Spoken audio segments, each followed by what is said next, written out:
Hello hello hello hello hello hello. जय श्री राम जय श्री राम जय श्री राम जय Shri Ram. Hello hello hello hello. और बढ़ाना। Hello hello. मॉनिटर की आवाज में रखो। हेलो हेलो हेलो से हेलो से हेलो से। डिले का आवाज रखो ना भैया। Hello hello hello hello hello से hello hello hello hello hello hello hello hello hello से हेलो हेलो। जय श्री राम जय श्री राम।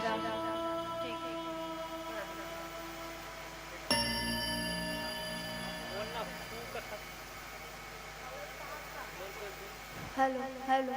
जय श्री राम जय श्री राम जय श्री राम जय श्री राम। Hello hello. जय श्री राम जय श्री राम जय श्री राम जय श्री राम जय श्री राम जय श्री राम। Hello hello. जय श्री राम जय श्री राम जय श्री राम।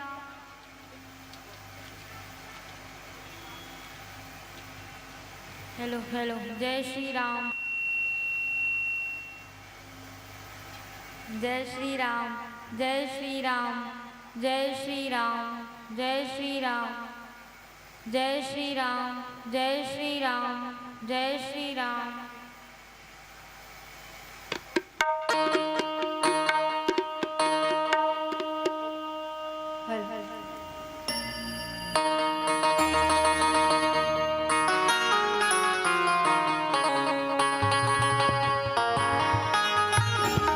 बोलिए सियापति रामचंद्र की जय। पुनः समस्त नगरवासी बेरला को हम सादर आमंत्रण भेजते हैं राम कथा मंदाकिनी अविरल बहती राम कथा मंदाकिनी में गोता लगाने के लिए आप सभी सादर आमंत्रित हैं। लीजिए तृतीय दिवस के प्रथम पुष्प के रूप में मंच पर विराजमान है वंदना महिला मानस परिवार पड़ की भाग बालोद की हमारी ये मंडली और जोरदार ताली बजा करके हरी बत्ती के साथ यह पावन मंच हम सौंपते हैं। बोलिए सियापति रामचंद्र की जय। बोलिए राजा राम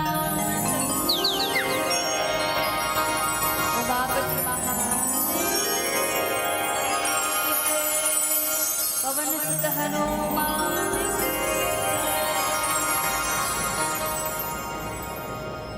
वक्रतुंड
मानस के अनन्य अनुरागी श्रोता बंधुओं, ममतामयी वात्सल्यमयी करुणामयी शक्ति स्वरूपामयी माताओं, घर आंगन को किलकारी से गुंजायमान करने वाले नन्हे मुन्ने बाल गोपाल वाले समस्त आने जाने वालों को प्रशंसा पुष्प संप्रेषित करती हुई हमारे वेदों से हमारी लेखनी दीदी जी और आयोजक समिति के जितने भी सदस्य हैं हमारे विनय भैया जी के श्री चरणों में और आप सबके श्री चरणों में सादर नमन प्रणाम अभिवादन करते हुए बड़े सौभाग्य की बात है कि आज हनुमान जन्मोत्सव के पावन अवसर पर आपके बेरला नगर में फिर से एक बार श्री रामचरित मानस जी की कथा का गान हो रहा है और ऐसे अवसर पे आप सबने हमें आमंत्रित किया है। इसके लिए हम समस्त आयोजक बंधुओं के श्री चरणों में भोजनालय में भोजन व्यवस्था में जितने भी आदरणीय जन देख रहे हैं उनके भी श्री चरणों में और समस्त नगरवासी बेरला के श्री चरणों में नमन प्रणाम अभिवादन करते हुए आइए चलेंगे श्री रामचरित मानस के चतुर्थ सोपान किष्किंधा कांड, जहाँ गोस्वामी जी महाराज ने लिखा है कि जग कारण तारण भव भंजन धरणी भार की तुम अखिल भुवन मते लिट्य मनुज अवतार, जहाँ भगवान का अवतार हनुमान जी महाराज और भगवान का मिलन होता है प्रथम बार। आइए उस प्रसंग पर हम चर्चा करेंगे भगवान श्री रामभद्र जी के एक भजन के साथ में। बोलिए राजा रामचंद्र की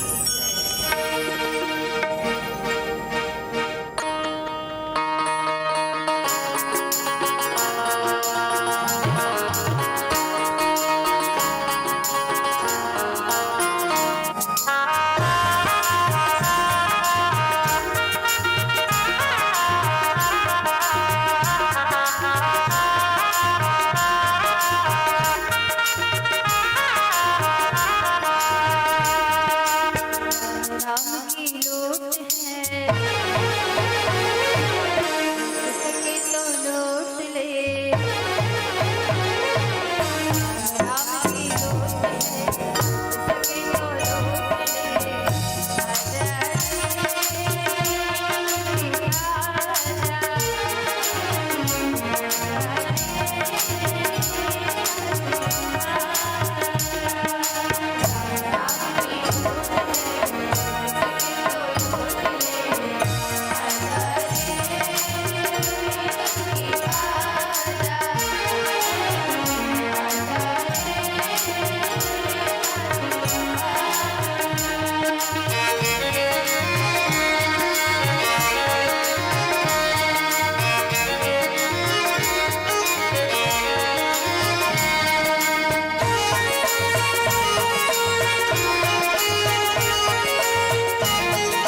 लोकाभिरामं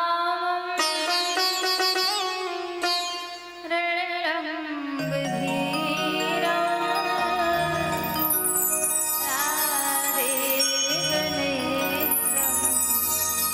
रघुवंशनाथं कारुण्यरूपं करुणाकरं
आप सबों के बीच में श्री रामचरितमानस जी की चर्चा और श्री रामचरितमानस जी की चर्चा जिनको बड़े बड़े ऋषि मुनि ज्ञानी ध्यानी संत महात्मा लोग नहीं गा पाते हैं, नहीं कहते हैं, ऐसे श्री रामचरितमानस की चर्चा बोला हम छोटे छोटे बच्चे क्या कर पाएंगे।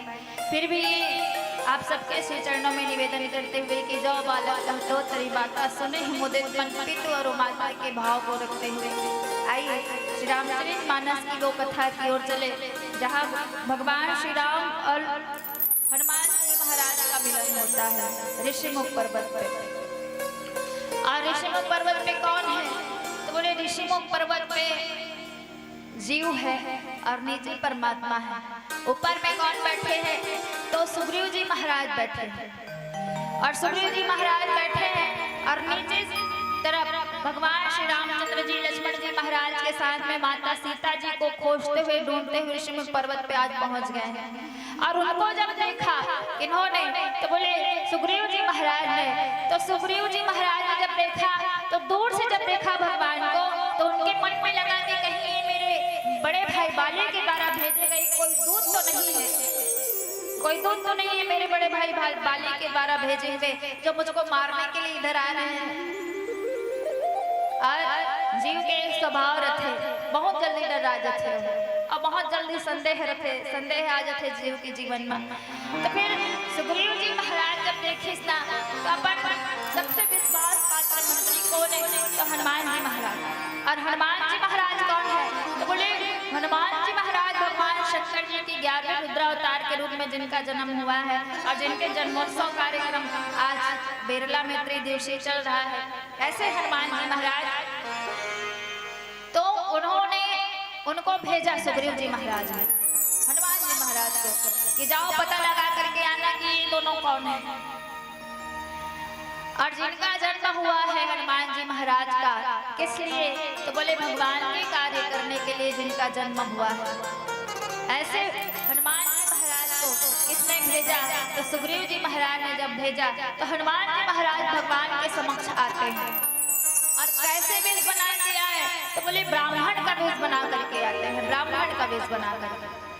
अब ब्राह्मण का वेश बना करके आते हैं और भगवान कौन से रूप में है तो बोले क्षत्रिय रूप में है। भगवान जो है वो क्षत्रिय रूप में है और हनुमान जी महाराज कौन सा रूप बना करके आए तो ब्राह्मण का वेश बना करके आए।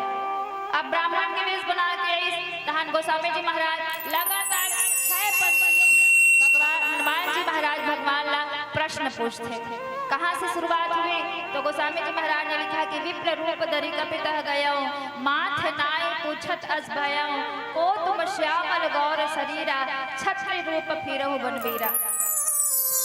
अच्छा हनुमान जी महाराज आए और भगवान के मुखमंडल जब देखिस ना तो भगवान के मुखमंडल जब देखिस ना तन एकदम भगवान के चेहरा के जेन आभा थे वो कोई साधारण आभा थोड़ी ना रही से तोला देखी अब एक टक देखते रह गए आओ अपन आपला रोक नहीं पैसा हनुमान जी महाराज भगवान ला प्रणाम कर दी है ना भगवान ला प्रणाम कर दी। अच्छा भगवान कौन से रूप में है तो छत्री वेश में है और हनुमान जी महाराज कहा है ब्राह्मण बने हैं। अब हनुमान जी महाराज ब्राह्मण तो बने लेकिन ब्राह्मण बन नहीं रही पैसे भगवान के पांव पड़ दी जबकि वो समय में हम ये कथे कि छत्री है ब्राह्मण के पांव पड़ती है ना भाई। हनुमान जी महाराज कौन है ज्ञानी नाम अग्रगण्य दापन आप लोग रोक नहीं पैसो है तुरंत भगवान चोरी पकड़ ड्रेस भाई गए है ब्राह्मण नो है से कही गए सबसे बड़े कौन होते जी ब्राह्मण मन हाँ होते। अब ब्राह्मण मन छत्री कौन पर ही का तो नहीं पड़े तो कौन पर थे तो बोले छत्री मन ब्राह्मण देवता मन के पांव पड़ते। आज भी हमेशा ब्राह्मण सर्वश्रेष्ठ है चार वर्ण है और चारों वर्ण में कौन है ब्राह्मण मन श्रेष्ठ है तो सब ऊपर पांव पड़ते पहले जैसे भी आज भी ब्राह्मण देवता मन के हमन सब पूजा पाठ करते है ना भाई ओकर मन के सम्मान ज्यादा रहते तो जैसे प्रणाम करिस ना वो पकड़ा गए हनुमान जी महाराज भगवान संस्था भर गए कोनो डुप्लीकेट ब्राह्मण हरे से के अब के खाले ब्राह्मण के वेश धरे श्री रामचरितमानस जी में तो पहला बार आज धरे जब भगवान से मुलाकात हुई दूसरा बार कब धरी तो जब विभीषण जी महाराज से मिलिस और तीसरा बार कब धरे जब भरत जी महाराज से मिलिस है ना तो हनुमान जी महाराज है 3 बार ब्राह्मण के वेश बने आवाज आ है भगवान करा और भगवान के पांव पर दी भगवान समझ गए है कोई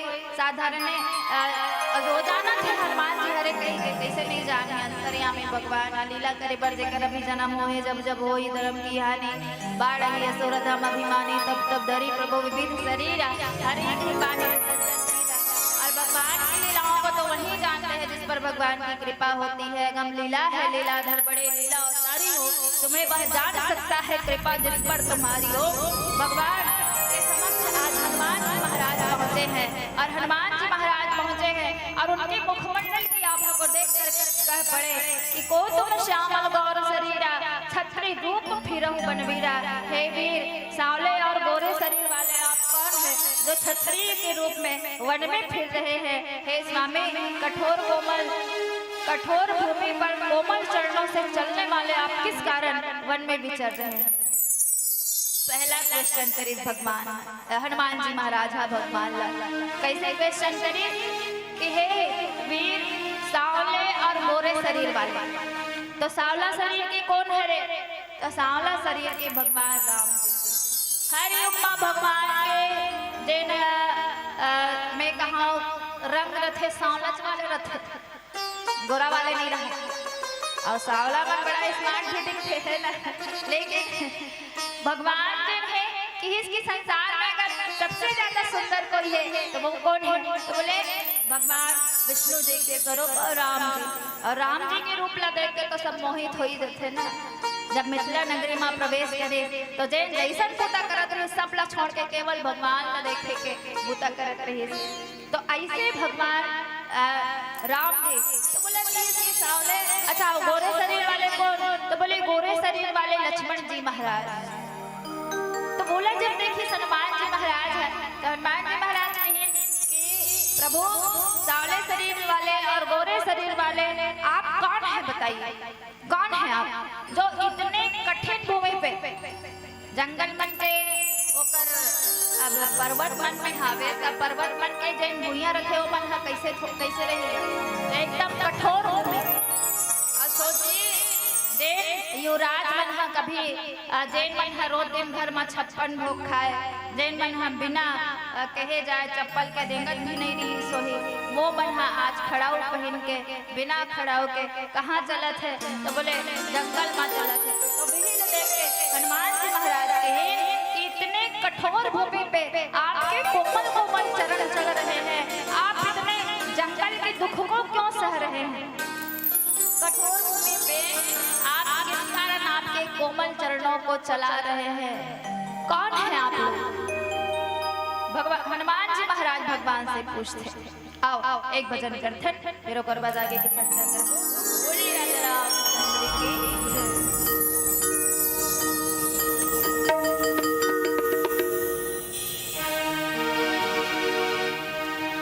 चोला माटी तेरा एक का भरोसा चोला माटी तेरा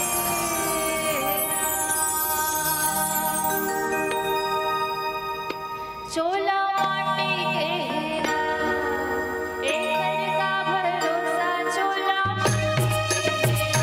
चोला माटी तेरा एक का भरोसा चोला माटी तेरा चोला माटी तेरा एक का भरोसा चोला माटी तेरा चोला माटी तेरा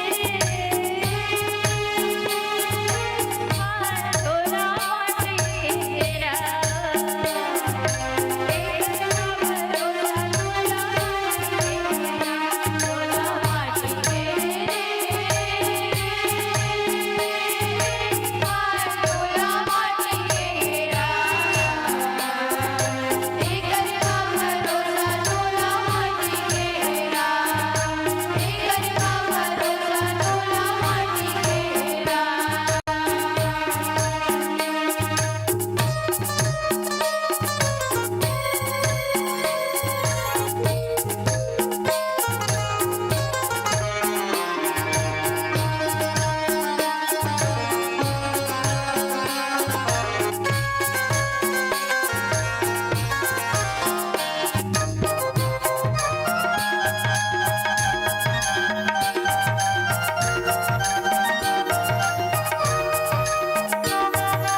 और पूछते कि इतने चरण आपके कोमल है, इतने कोमल चरणों को आप इतना दुख क्यों दे रहे हैं, कठिन भूमि पे क्यों घूम रहे हैं।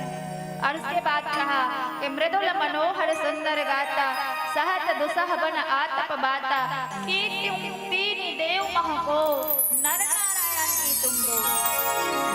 मन को हरण करने वाले आपके सुंदर कोमल अंग हैं स्वामी, मन को हरण करने वाले है ना भाई भगवान, जिन्हें बहुत सुंदर और वैसे सुंदर करा तो फिर भी और आप मन की दुसह धूप को वायु को सह रहे हैं, क्या ब्रह्मा विष्णु महेश में से कोई एक तो नहीं है।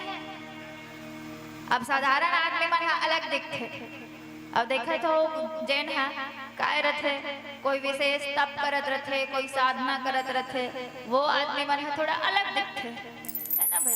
तो फिर अब साक्षात भगवान खड़े हैं ओकर आगू में, अब भगवान ला देख के थोड़ा भगवान के चेहरा थोड़ी ना साधारण निकली सके हैं कि जैन है आप इतने सुंदर आपके कोमल अंग हैं और आप इतने कठिन भूमि पे घूम रहे हैं, कहीं आप ब्रह्मा विष्णु महेश त्रिदेव में से कोई एक देव तो नहीं है। सीधा कहाँ पहुंच गए, भगवान तक पहुंच गए, ब्रह्मा विष्णु महेश तक पहुंच गए।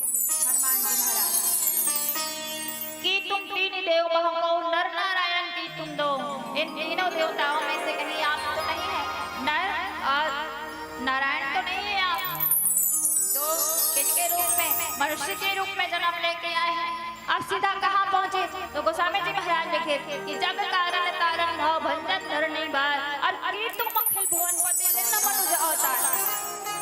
लगातार 6 पंक्ति में हनुमान जी महाराज क्वेश्चन करते हैं और सीधा कहा कि कहीं आप जगत के मूल कारण तो नहीं है, संपूर्ण लोगों के स्वामी तो नहीं है, भगवान तो नहीं है, जिन्होंने लोगों को भवसागर से पार उतारने के लिए, पृथ्वी का भार नष्ट करने के लिए मनुष्य रूप में अवतार लिया है।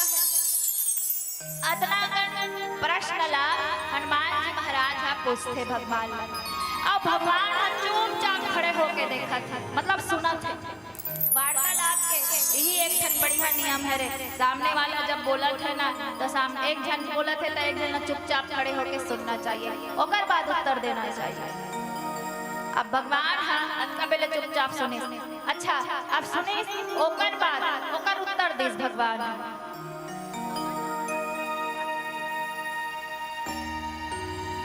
तो भगवान का कि पहले क्वेश्चनकार ही हनुमान जी महाराज के जग कारण, कहीं आप इस जगत के कारण तो नहीं है, मूल कारण तो नहीं है। तो भगवान जगह देखो, भगवान अपन आपला भगवान के रूप में प्रस्तुत नहीं करी, एकदम साधारण रूप में। ज्यादा ज्ञानी आदमी मतलब देखे हो अपन ज्ञान के ज्यादा वो प्रचार प्रसार नहीं करे, जे मन कम ज्ञानी रहते न ते मन ऐसे हो इस पैसे हो दुनिया भर के टिप्पणी करत रहते।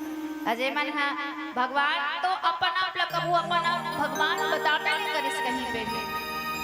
श्री रामचरितमानस जी में देखो हनुमान जी महाराज भी जब अपन कहीं भी परिचय दी सोही तो अपन आपला ये नहीं कि इसके मैं हनुमान हूँ, हमेशा का परिचय दे तो राम दूत मैं मानो जान के, अरे जिनके कारण मैं हूँ वो मेरे भगवान श्री रामचंद्र जी हैं। ये श्री रामचरितमानस जी की विशेषता, हर पात्र और जबकि अभिमान करने के लिए सारे गुण हनुमान जी महाराज के पास थे, लेकिन कभी अभिमान मैं उनके जीवन में आया ही ये हनुमान जी महाराज। तो आज भगवान को जानने के लिए गए हैं और भगवान से क्वेश्चन किया कि कहीं आप जगत के मूल कारण तो नहीं है। तो फिर भगवान ने कहा है हनुमान जी महाराज हम जगत के मूल कारण कैसे हो सकते हैं भाई, हम तो किनके कारण है, तो महाराज दशरथ जी के कारण है।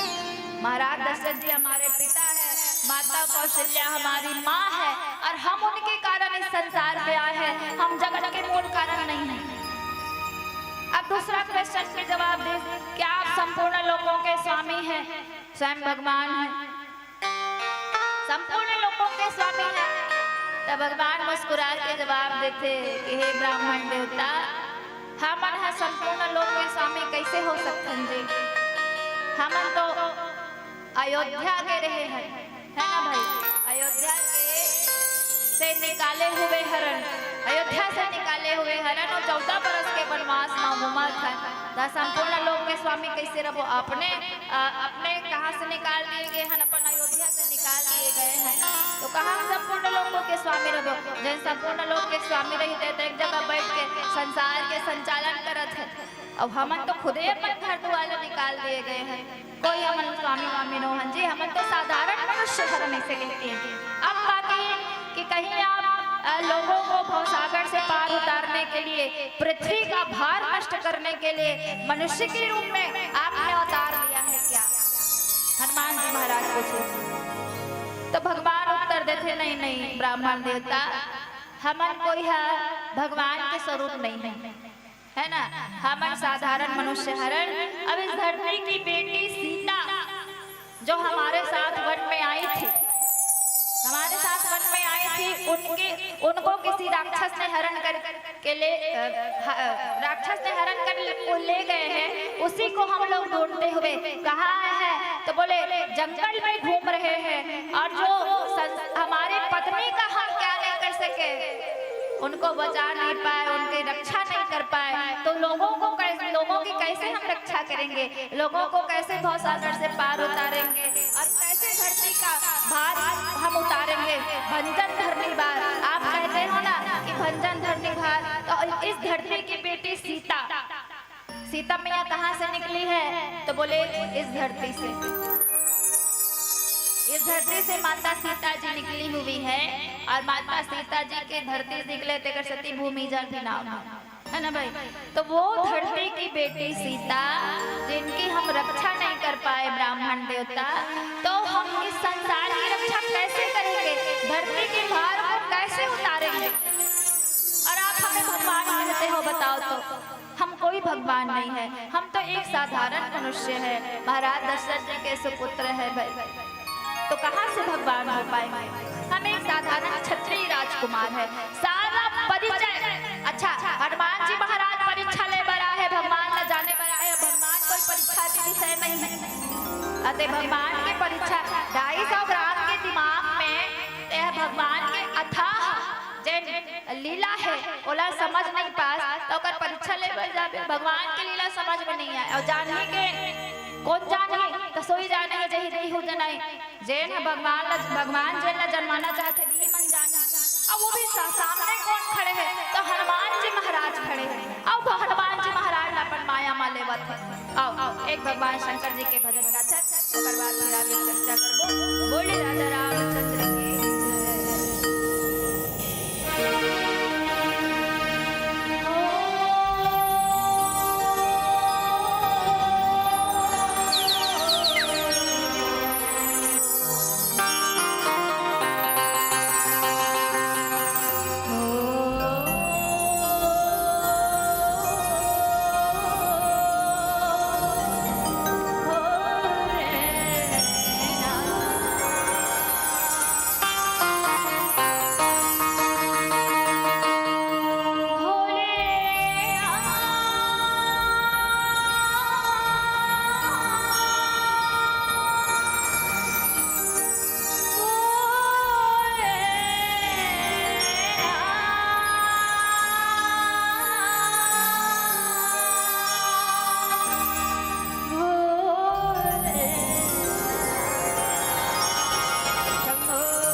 उठाओ ना हाथ ला। चले दोनों सबके हाथ ऊंचे जाइए पूरे पूरे और बोलेंगे हर हर और ताली बजाते हुए गाएंगे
बोलिए सियापति रामचंद्र की जय।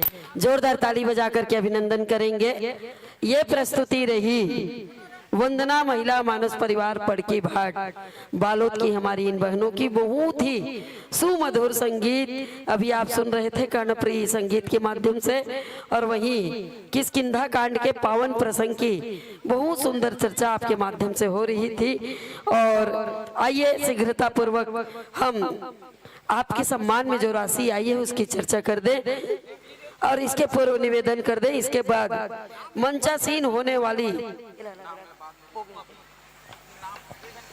मानस मंडली श्री शिवम मानस परिवार हिंद नगर रिसाली को मंच पर सादर आमंत्रण भेजते हैं। आइएगा। सदाबहार दानदाताओं की ओर से दी जाने वाली राशि एवं 50 रुपया डेजी सिन्हा, 10 रुपया गणेश सिन्हा, 20 रुपया नन्हे बच्चों के जन्म ग्राम खामही की ओर से 20 रुपया, 10 रुपया जगरिया बेरला से, 10 रुपया पवन दाऊ शिवार से और 21 रुपया सनत सिन्हा। ठीक से लिखे करो, शांता लिखे। और रामफल राम प्रसादी के साथ श्रीफल और एक कैलेंडर राम टोकरी में समाहित है। और हम निवेदन करेंगे समस्त सम्मान को बहनों के कर कमल तक पहुंचाने के लिए श्रीमती खिलेश्वरी सिन्हा आएंगी और समस्त सम्मान को मंचासीन मानस मंडली के कर कमल तक पहुंचाने के लिए सादर निवेदन करते हैं। और श्री शिवम मानस परिवार हिंद नगर रिसाली को सादर आमंत्रण भेजते हैं। थोड़ा आवाज बढ़ावे भी है। एक बार सेट कर दे फिर छोड़ दे। श्री राम श्री राम जय सिया राम श्री राम श्री राम श्री राम श्री राम जय सिया राम जय सिया राम श्री राम श्री राम जय सिया राम जय सिया राम।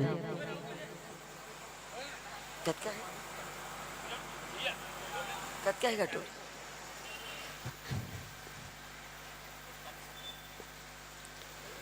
लीजिए समस्त सम्मान को हमारे बीच मंचासीन मानस मंडली वंदना महिला मानस परिवार पड़की भाट बालोद हो गए। आपके सम्मान में जो और राशि आई है उसकी चर्चा कर दे। तुलसी श्रृंगार बेरला की ओर से 200 है क्या? 201 रुपए का सम्मान आया है, जोरदार ताली बजाएंगे। हरि प्रसाद पटेल 20 रुपया, प्रमोद सुराना 100 रुपए की राशि और सभी राशि बहनों के कर कमल तक पहुंच चुकी है। लगभग 4110 रुपए की राशि आपको प्रदान की जा रही है। जोरदार ताली बजा करके विदाई दीजिएगा।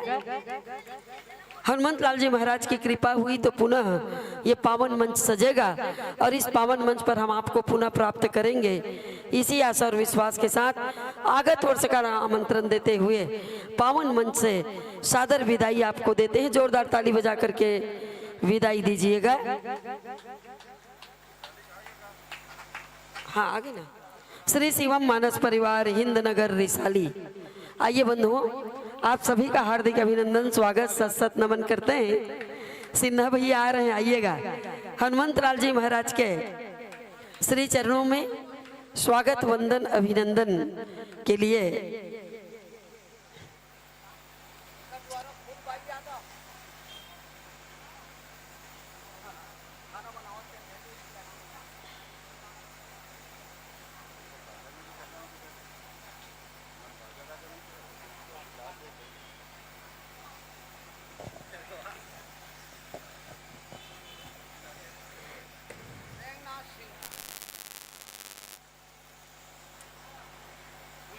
आइएगा आप सभी का इस धर्म मंच पर, पावन मंच पर हम हार्दिक वंदन अभिनंदन स्वागत करते हैं। श्री हनुमंत जन्मोत्सव के पावन अवसर पर त्रिदिवसीय रामचरित मानस मेला के इस पावन पुनीत बेला में, तृतीय दिवस के मध्याह्नकालीन बेला में आपका हार्दिक वंदन अभिनंदन और स्वागत विराजिएगा। और स्वागत के क्रम से जुड़ने के लिए सम्माननीय श्री कमल साहू जी आएंगे एवं श्री झड़ी सिन्हा जी। मस्तकाभिषेक कर एवं पुष्पहार से स्वागत करने के लिए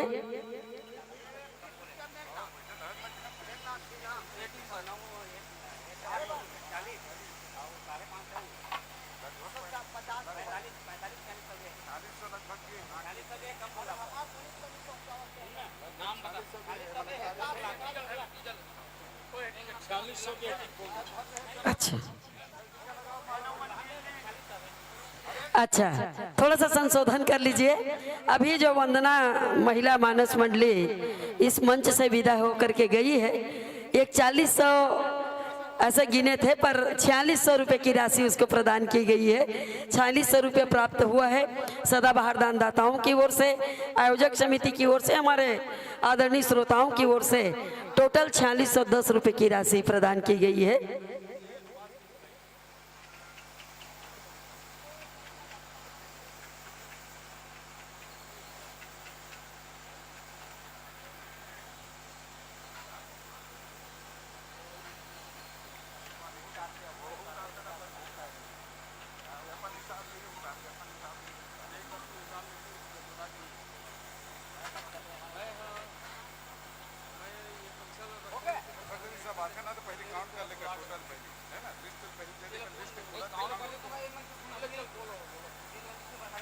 आइए स्वागत पाते पाते परिचय की कड़ी से जोड़ दें।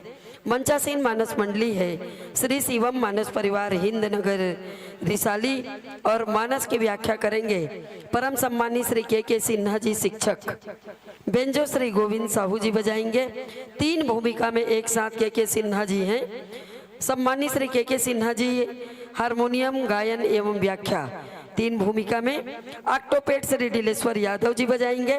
तबला पर संगत करेंगे श्री जितेंद्र साहू जी और मंजीरा श्री बेनूराम साहू जी बजाएंगे।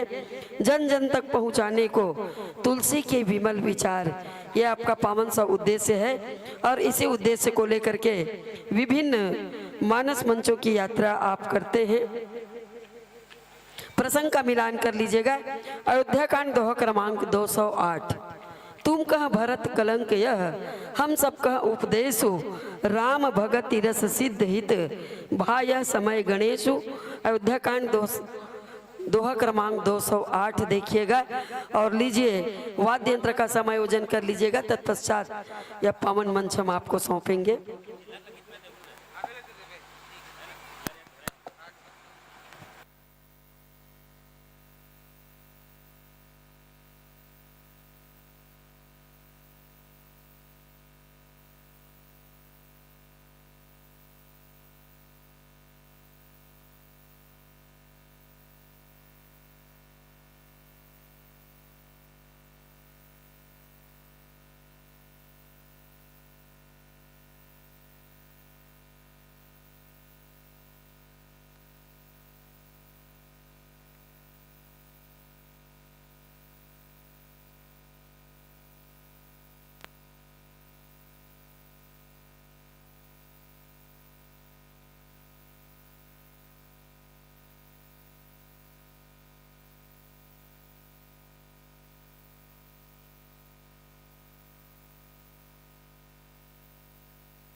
जय श्री राम, जय श्री राम, जय श्री राम, जय श्री राम, जय जय श्री राम।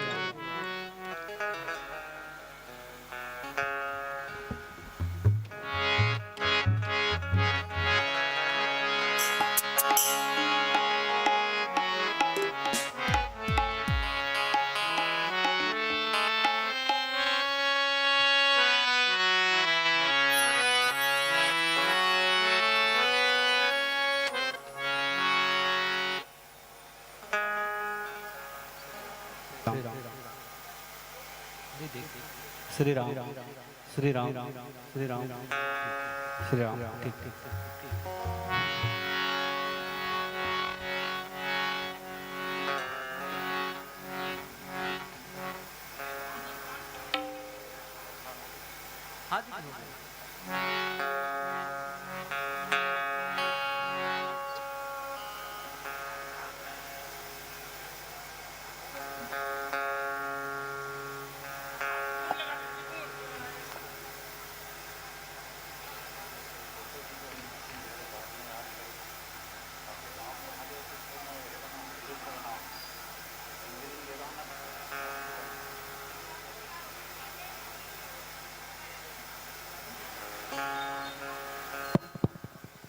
बोलिए सियापति रामचंद्र की जय। जल्दी सेटिंग किया करो भैया, बहुत टाइम लेते हो आप।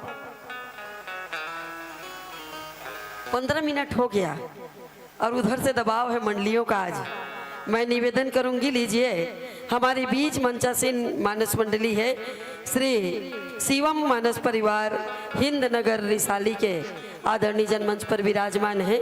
हरी बत्ती के साथ यह पावन मंच हम सौंपते हैं जोरदार ताली बजा करके। तृतीय दिवस के इस मध्याह्नकालीन बेला में श्री शिवम मानस परिवार हिंद नगर रिसाली को यह पावन मंच सौंपते हैं।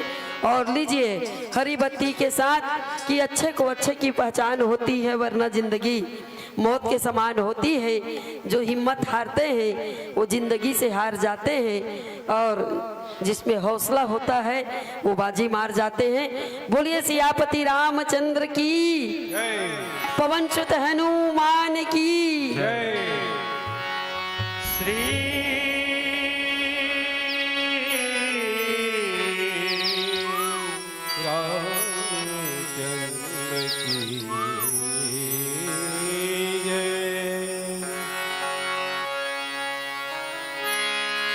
पवन सुत हनुमान की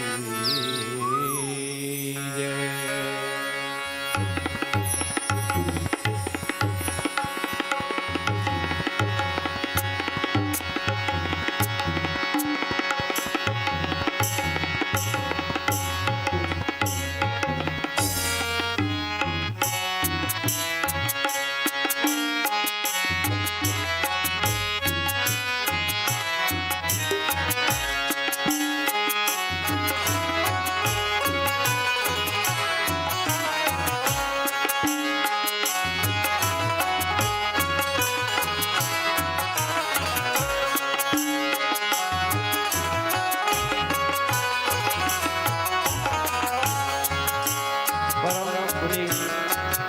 मानस मंदाकिनी मानस की सरोवर में राम कथा रूपी मंदाकिनी घाट पर बैठकर अपने निर्मल को पावन बनाने वाले पावन ग्राम बेरला के जम्मू को महतारी मन सियाल जवान सवारी मन सबके शरणार्थ मिला।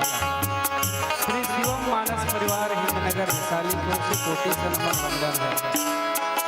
नमन वंदन है भारत भूमि की लौती बेटी छत्तीसगढ़ महतारी। नमस्ते सदा वत्सले मातृभूमि त्वया हीन भूमि सुखम वर्धितो महामंगले पुण्य भूमि तुदर्थे सतत्वे सिखायो। नमस्ते नमस्ते। हे माँ, आपके रचकन में राजधानी सरकार की अमृतमय कथा प्रवाहित होतियों में हम लोग स्नान करे का अवसर मिले हैं। हम सब एक सूत्र में पिरोने वाली आदरणीय हमारे बड़े बहन उद्घोषिका जी के चरणारविंद प्रणाम निवेदन करते हैं। बेरला के समस्त दानदाता ऊर्जावान साथी सबके चरणारविंद आयोजक समिति को कोटि से नमन वंदन करते हुए हनुमान जन्मोत्सव के पावन अवसर पर हनुमान जी को प्रत्यक्ष अनुभव करते हुए उनके चरणों में दंडवत प्रणाम है।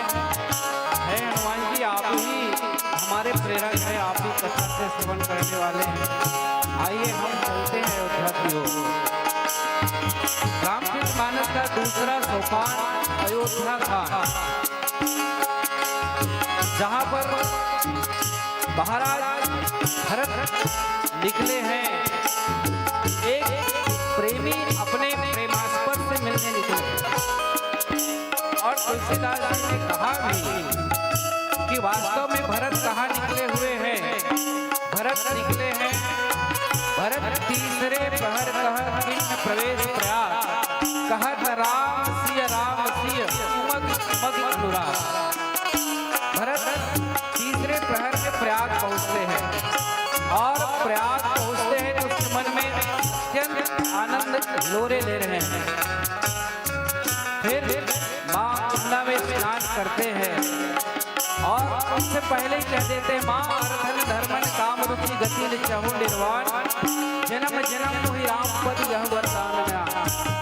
ये वस्तुतः हमारे हृदय में स्थित भक्त की भावना है। हमें क्या चाहिए? आपको और हमें तो अर्थ चाहिए, धर्म चाहिए, काम चाहिए, मोक्ष चाहिए। किसको ये चार पदार्थ नहीं चाहिए, लेकिन भरत कहते हैं मुझे ये चार चीजें नहीं चाहिए। प्रयाग ने पूछा आपको चाहिए क्या? चाहिए तीर्थराज प्रयाग पूछा आपको चाहिए क्या? उसने कहा जन्म जन्मांतर तक भगवान के चरणों में प्रेम चाहिए और यही तो जीव का ही विषय है। प्रत्येक जीव संसार में निकला है भगवान के चरणों में प्रेम ही तो चाह रहा है। और तब भरद्वाज मुनि कहते हैं कि हे राम, हे भरत, सुनत राम गुण ग्राम सुहाए भरद्वाज मुनिवर ही आए और दंड प्रणाम करम उन्हें देखे दुर्भिन भाग की गति लेके। भरद्वाज अपने भाग्य की सराहना करते कि आज भरत का दर्शन हो रहा है और भरत के संदर्भ में भरद्वाज जी कहते हैं कि मन में किसी प्रकार का क्षोभ मत कीजिए, क्योंकि संवाद जब हुआ तो भरत ने कहा कि भगवान राम मेरे कारण बन निकले हैं और उस कलंक को मिटाने के लिए ही मैं आगे बढ़ा हूँ। देखे बिन रघुनाथ पद जी की जरनी न जाए। जब तक भगवान के चरण कमल को देख न लूं तब तक के हृदय का जलन नहीं जाएगा। भरद्वाज कहते हैं, सुनो भरत रघुवर मन माही प्रेम पात्र तू सबको नाही लखन राम सीता प्रीति निसब तुम्हें सराहत बीती। तुम्हारे मन में किसी भी प्रकार का क्षोभ नहीं होना चाहिए। हे भरत, तुम तो सब विधि साधु हो, तुम्हें कलंक कैसे हो सकता है? तुम कहाँ भरत कलंक, यहाँ हम सब कहूँ उपदेश और राम भगत रक्षित भाई समो गणेश। आइए इसी भक्ति को आधार मानकर कुछ क्षण आप सबके बीच भरत कहते हैं कि हे भरत, मेरे समझ में ये कलंक तुम्हें नहीं लगना चाहिए।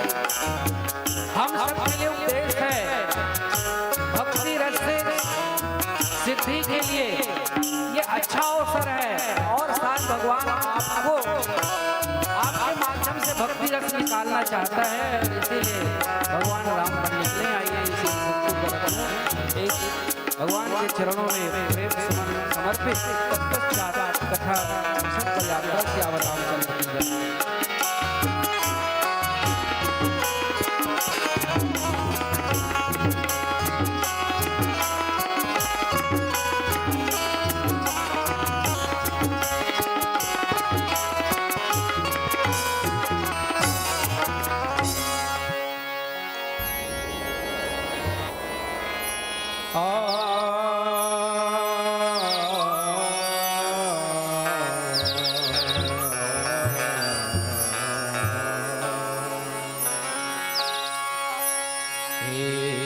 प्रभु आनंद दाता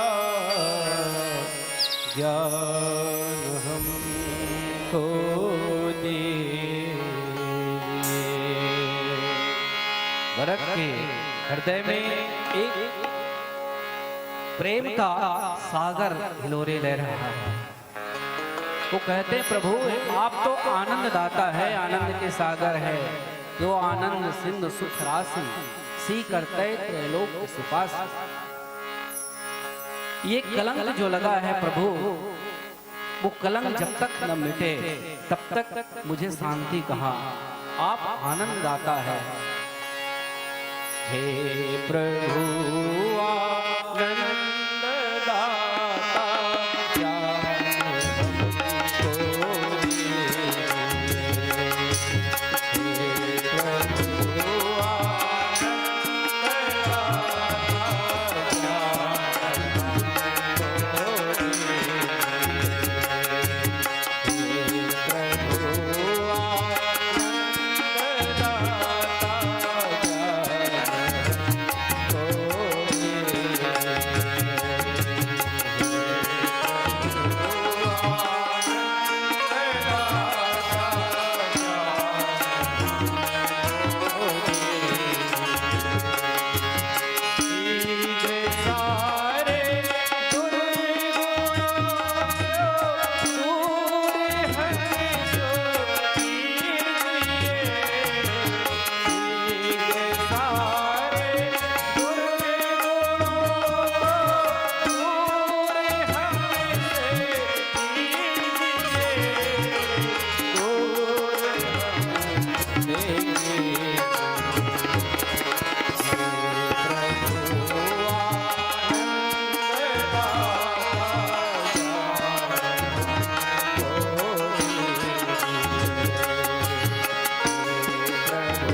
की जय।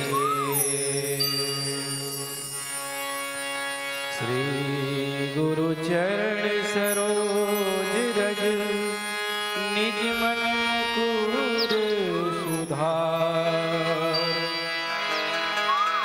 बरनो रघुवर विमल जसु जो दायक फल चार।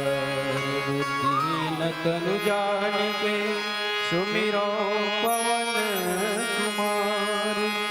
बल बुद्धि विद्या देहु मोहि हरहु कलेश विकार। वर्णानामर्थ संघानां रसानां छन्दसामपि मंगलानां च कर्तारो वन्दे वाणी विराजते।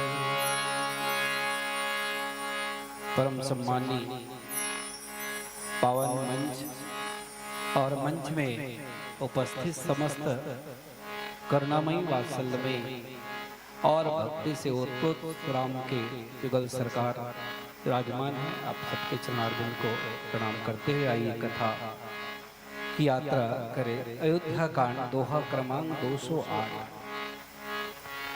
तुम कहाँ भरत कलंकयः हम सब कह उपदेशु। राम भगति रस सीचित भायः समं गणेश। श्यावर रामचंद्र की।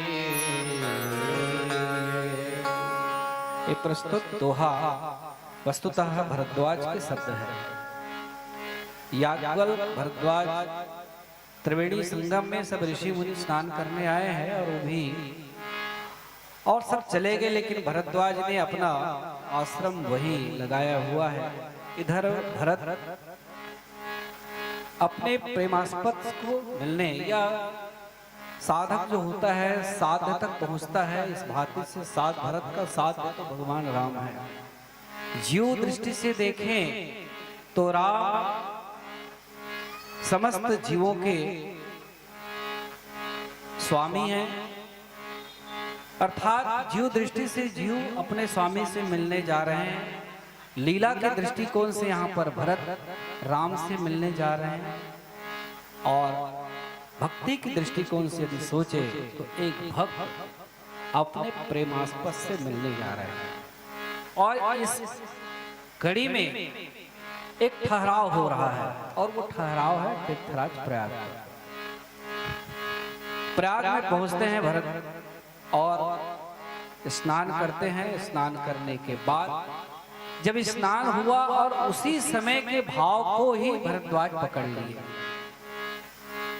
तुम तो भरत मोर मतेहु धरे देह जनु राम स्नेहु। यह न अधिक रघुबीर बड़ाई प्रणत कुटुंब पाल रघुराई। जाना मरम नहात प्रयाग। भरद्वाज जी कहते हैं कि आप जब प्रयाग में स्नान कर रहे थे और उसके पहले जब तीर्थराज प्रयाग से जो निवेदन किया है भरत ने, अर्थन धर्मन काम रुचि गति न चाहो निर्वाण। जन्म जन्म मोहि राम तक यह वरदान। श्यावर रामचंद्र की जय।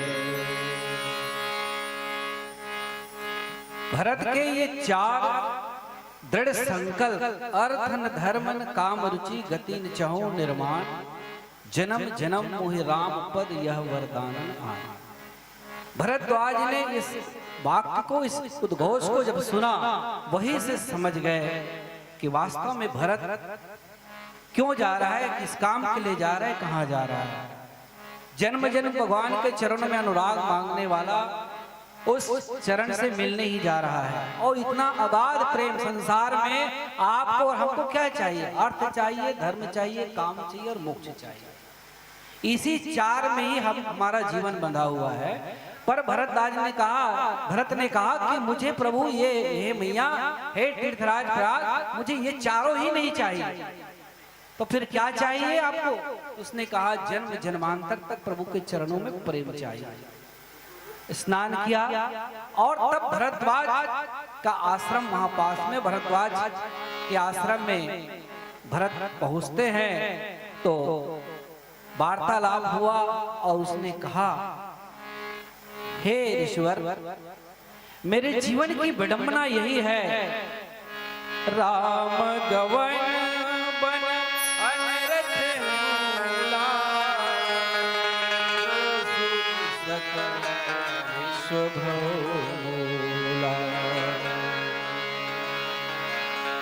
राउ सत्यव्रत तुम ही बुलाई, देत राज सुख धर्म बड़ा। हे भरद्वाज जी, पिताजी महाराज ने आपने राजधर्म का पालन किया, धर्म का पालन किया और राम अपने धर्म का पालन किए, फिर मैं बीच में फंसा हूं और मेरे लिए विडंबना यह है कि मेरी मां ही स्वयं राम के वनवास के कारण है। राम वन गमन के लिए मेरी मां ने ही चक्रव्यूह रची है और उसमें मेरे जैसे अबोध को बलि का बकरा बना दिया गया और मैं ये कलंक को लेकर कैसे जीऊं? इस कलंक को ही धोने के लिए सबसे पहले तीर्थराज प्रयाग में स्नान करते हैं और वही का भाव है। भरद्वाज समझ गए और भरद्वाज कहते हैं, जाना मरम नहात प्रयागा और मगन होई तुमरे अनुरागा। प्रयागराज में जब तुम स्नान कर रहे थे भरत, तभी मैं जान गया, क्या जान गया, कि तुम्हारे उस मर्म को, रहस्य को, कि तुम वास्तव में चाहते क्या हो। और एक रहस्य मैं ये जान गया कि भगवान चाहते क्या है भरत के माध्यम से। भरत के माध्यम से भगवान वास्तव में श्री राम भक्ति रूपी रस की सिद्धि ही चाह रहे हैं, जो इस दोहे का प्राण बिंदु है। राम भगति रस सिद्धि ही भाई यह समय गणेश, तुम कहा भरत कलंक यह हम सह का उपदेश। हम सब के लिए देख उपदेश हो रहा है और तुम कहते हो कि मेरे ऊपर ये बड़ा कलंक लग गया। राम वन गमन का एक कलंक, अपने आप को भरत कहता है कि मैं कलंकित हूं, मैं उस कलंकित कोख से जन्म लिया हूं। और न जाने भरत ने अपने माँ के बारे में तो बहुत सारी बातें कह दी। दुनिया में ऐसा कोई बेटा नहीं होगा जो अपनी माँ को इतनी भली खड़ी खोटी सुनाई हो, और वो भी जिसके लिए युवराज, जिसके लिए राज्य मांगी है कैकेयी, वही बेटा कैकेयी को न जाने क्या क्या सुना के चले गए। और वो कहते हैं कि तुम कहा भरत कलंक, हे भरत तुम कहते हो कि मैं कलंकित हूँ, मेरे में एक कलंक लगा हुआ है और इस कलंक को धोने के लिए ही मैं जा रहा हूँ। कलंक कहाँ धुलता है? कलंक है क्या? कलंक काजल की कोठरी से भी काली माना गया है। कलंक को काजल की कोठरी से भी गहरा माना गया है। साधारण दाग तो तेल से निकल जाएगा, साबुन से निकल जाएगा, लेकिन कलंक का दाग कभी मिटता नहीं है। और भरत सोचता है कि मेरे ऊपर कलंक लग गया। काहे का कलंक लग गया? राम वन गमन का कलंक लग गया। दुनिया के लोग यही कहेंगे कि कैसा भाई है, कैसा भाई है जो अपने भाई को 14 वर्ष के लिए वनवास के रास्ते पे ढकेल दिया। और वही नहीं, उनके साथ सुकुमारी मां सीता भी है। हे मुनिवर, ये कलंक लेकर मैं कैसे जीऊं? और इसी को लेकर के ही मैं इस कलंक को धोने के लिए भगवान राम से मिलने के लिए जा रहा हूं। ये भरद्वाज से भरत का संवाद होता है। भरद्वाज कहते हैं कि तुम कहाँ भरत कलंक यह हम सह कह उपदेश, राम भगति रस सिद्धित भाय समय गणेश, श्यावर राम चंद्र की। भरत वास्तव में है कौन? विश्व भरण पोषण कर जोई, ताकर नाम भरत अस होई। गुरु वशिष्ठ ने भरत का नाम जब रखा तो बड़ा सोच विचार करके रखा कि विश्व का जो भरण पोषण करे, विश्व संसार के बारे में सोचे, वही भरत है। और इसीलिए यहाँ पर भरद्वाज जी कहते हैं कि ये जो तुम्हारी जो सोच है, तुम हो कौन भरत? तुम तो विश्व के भरण पोषण के लिए, विश्व के कल्याण के लिए तुम्हारा जन्म हुआ है। और संसार के कल्याण के लिए जिनका जन्म होता है उसी को तो हलाहल पीना पड़ता है। भगवान देवाधिदेव महादेव हलाहल पिए, सबको मालूम है। समुद्र का मंथन हुआ, संसार के लिए इतने रत्न निकले, लेकिन उसमें से एक रत्न ऐसा भी निकला है हलाहल, जिसको किसी ने पिया नहीं, और उसको भगवान देवाधिदेव महादेव पान कर गए। जो संसार के लिए विष पी गए, उसी का नाम तो शिव है और उसी का नाम साधु है। साधु केवल वस्त्र पहन लेने से, सफेद वस्त्र पहन लेने से साधु नहीं हो जाता है। जो साधना के पथ पर साधु होता है, संत होता है, दो यदि कैटेगरी उसको हम रखें तो साधु मतलब जो साधना के पथ पर अग्रसर हो, उसको उसका नाम साधु है। भरत के लिए भरद्वाज कहते हैं, हे भरत, तुम तो सब विधि साधु हो, साधना के पथ पर तुम चल रहे हो। साध ये भगवान की ही मर्जी है, और संत उसी कहते हैं जो साधना के पथ का जहां अंत हो जाए, साधना करते करते अपने लक्ष्य तक पहुंच जाए, वो वास्तव में संत है। संत हृदय नवनीत समाना, फिर वो मक्खन की तरह उनका शरीर हो जाता है। थोड़े सी भी समस्या संसार के लिए आए, समाज के लिए थोड़ी सी भी समस्या आए, तो पिघलने में देर नहीं होता है। लेकिन साधु जो होता है साधना के क्रम पर चलता रहता है। अभी वो अपने लक्ष्य को प्राप्त नहीं किया, इसीलिए भरद्वाज कहते हैं कि हे भरत, तुम सब विधि साधु हो, क्योंकि भरत अभी अपने लक्ष्य को प्राप्त नहीं किया है। भरत का लक्ष्य क्या है? भगवान के चरण से मिलना है। देखे बिन रघुनाथ पद जी की जरनी न जाए, यही तो संकल्प लेके चला है, और ये जलन ही उनका कलंक है। भरत कहता है, ये जो जलन मेरे हृदय में है, क्या जलन है कि मेरे कारण राम वन को चले गए। वो कैसी माँ है? वास्तव में कैकेयी राम को बहुत ज्यादा चाहती थी, बहुत ज्यादा, और कौशल्या माँ भरत को ज्यादा चाहती थी। क्या संबंध देखो, एक दो सौत यदि सामाजिक दृष्टिकोण से इस प्रसंग को सोचे, समाज में भी दो यदि किसी के घर में, अब तो होता नहीं, पहले के जमाने में दादा लोगों के दो पत्नियां होते थे, आज के जमाने में कोई दो पत्नी संभव ही नहीं है। तो दो पत्नियां भी है तो कितने अच्छे सामंजस्य है। एक के बेटे को दूसरा चाहती है, दूसरे के बेटे को दूसरा। राम हमेशा कैकेयी के पास रहने वाला है, भरत हमेशा माँ कौशल्या के पास रहने वाला है। कितना संबंध है। और भरत कहते हैं कि ऐसे राम को तुमने वन दे दिया, उसके लिए मेरे लिए राज पाने के लिए, भरत को राज देने के लिए। हे माँ, तुम ये सोचे क्या कि भरत कभी राज्य का पद चाहता है? भरत न होई राजमत, भरत को तो कभी राज का मद है ही नहीं। राज तो छोड़िए, मैं जीवन में राज नहीं चाहा माँ, और तुमने मेरे लिए राजपाट मांग करके संसार के लोगों में मुझे कलंकित कर दिया। संसार के लोग क्या चाहेंगे?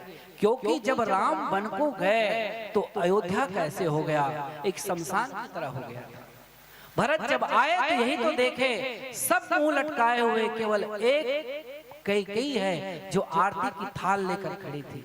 वहीं से भरत समझ गया कि कुछ न कुछ अनहोनी हुआ है। और जब कैकेयी स्वयं कहते हैं कि भरत, मैंने तुम्हारे लिए राज मांगा है, और राम को वन जाना पड़ गया, और तुम्हारे पिताजी का ये सम्मति था, और राम वन को चले गए। जैसे भरत ने सुना, सुनत राम वन मौन, पिता का दुख भरत बिसर गया। भरत पिता के मरण की घटना बिसर गया, लेकिन सुनत राम बन गौन, जैसे राम को बन हुआ है सुना, भरत मौन हो गया और वहां से सोचने लग गया, ये वास्तव में राम वन का कलंक मेरे ऊपर लग गया। और कलंक, इस कलंक को भरद्वाज जी कहते हैं कि हे भरत, ये कलंक जो लगा है, तुम कहाँ भरत, तुम कहते हो भरत ये कलंक है, तुम्हारी समझ में एक कलंक हो सकता है, पर संसार के लिए एक उपदेश है। ये वास्तव उपदेश का ही है। आइए भजन के बाद चर्चा करें। श्यावर रामचंद्र की जय।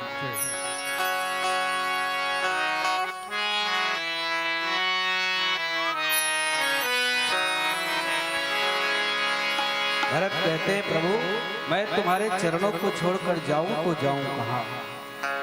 तुलसीदास जी विनय पत्रिका में सुंदर भाव देते हुए लिखते हैं, जाऊं कहां तजी चरण तिहार,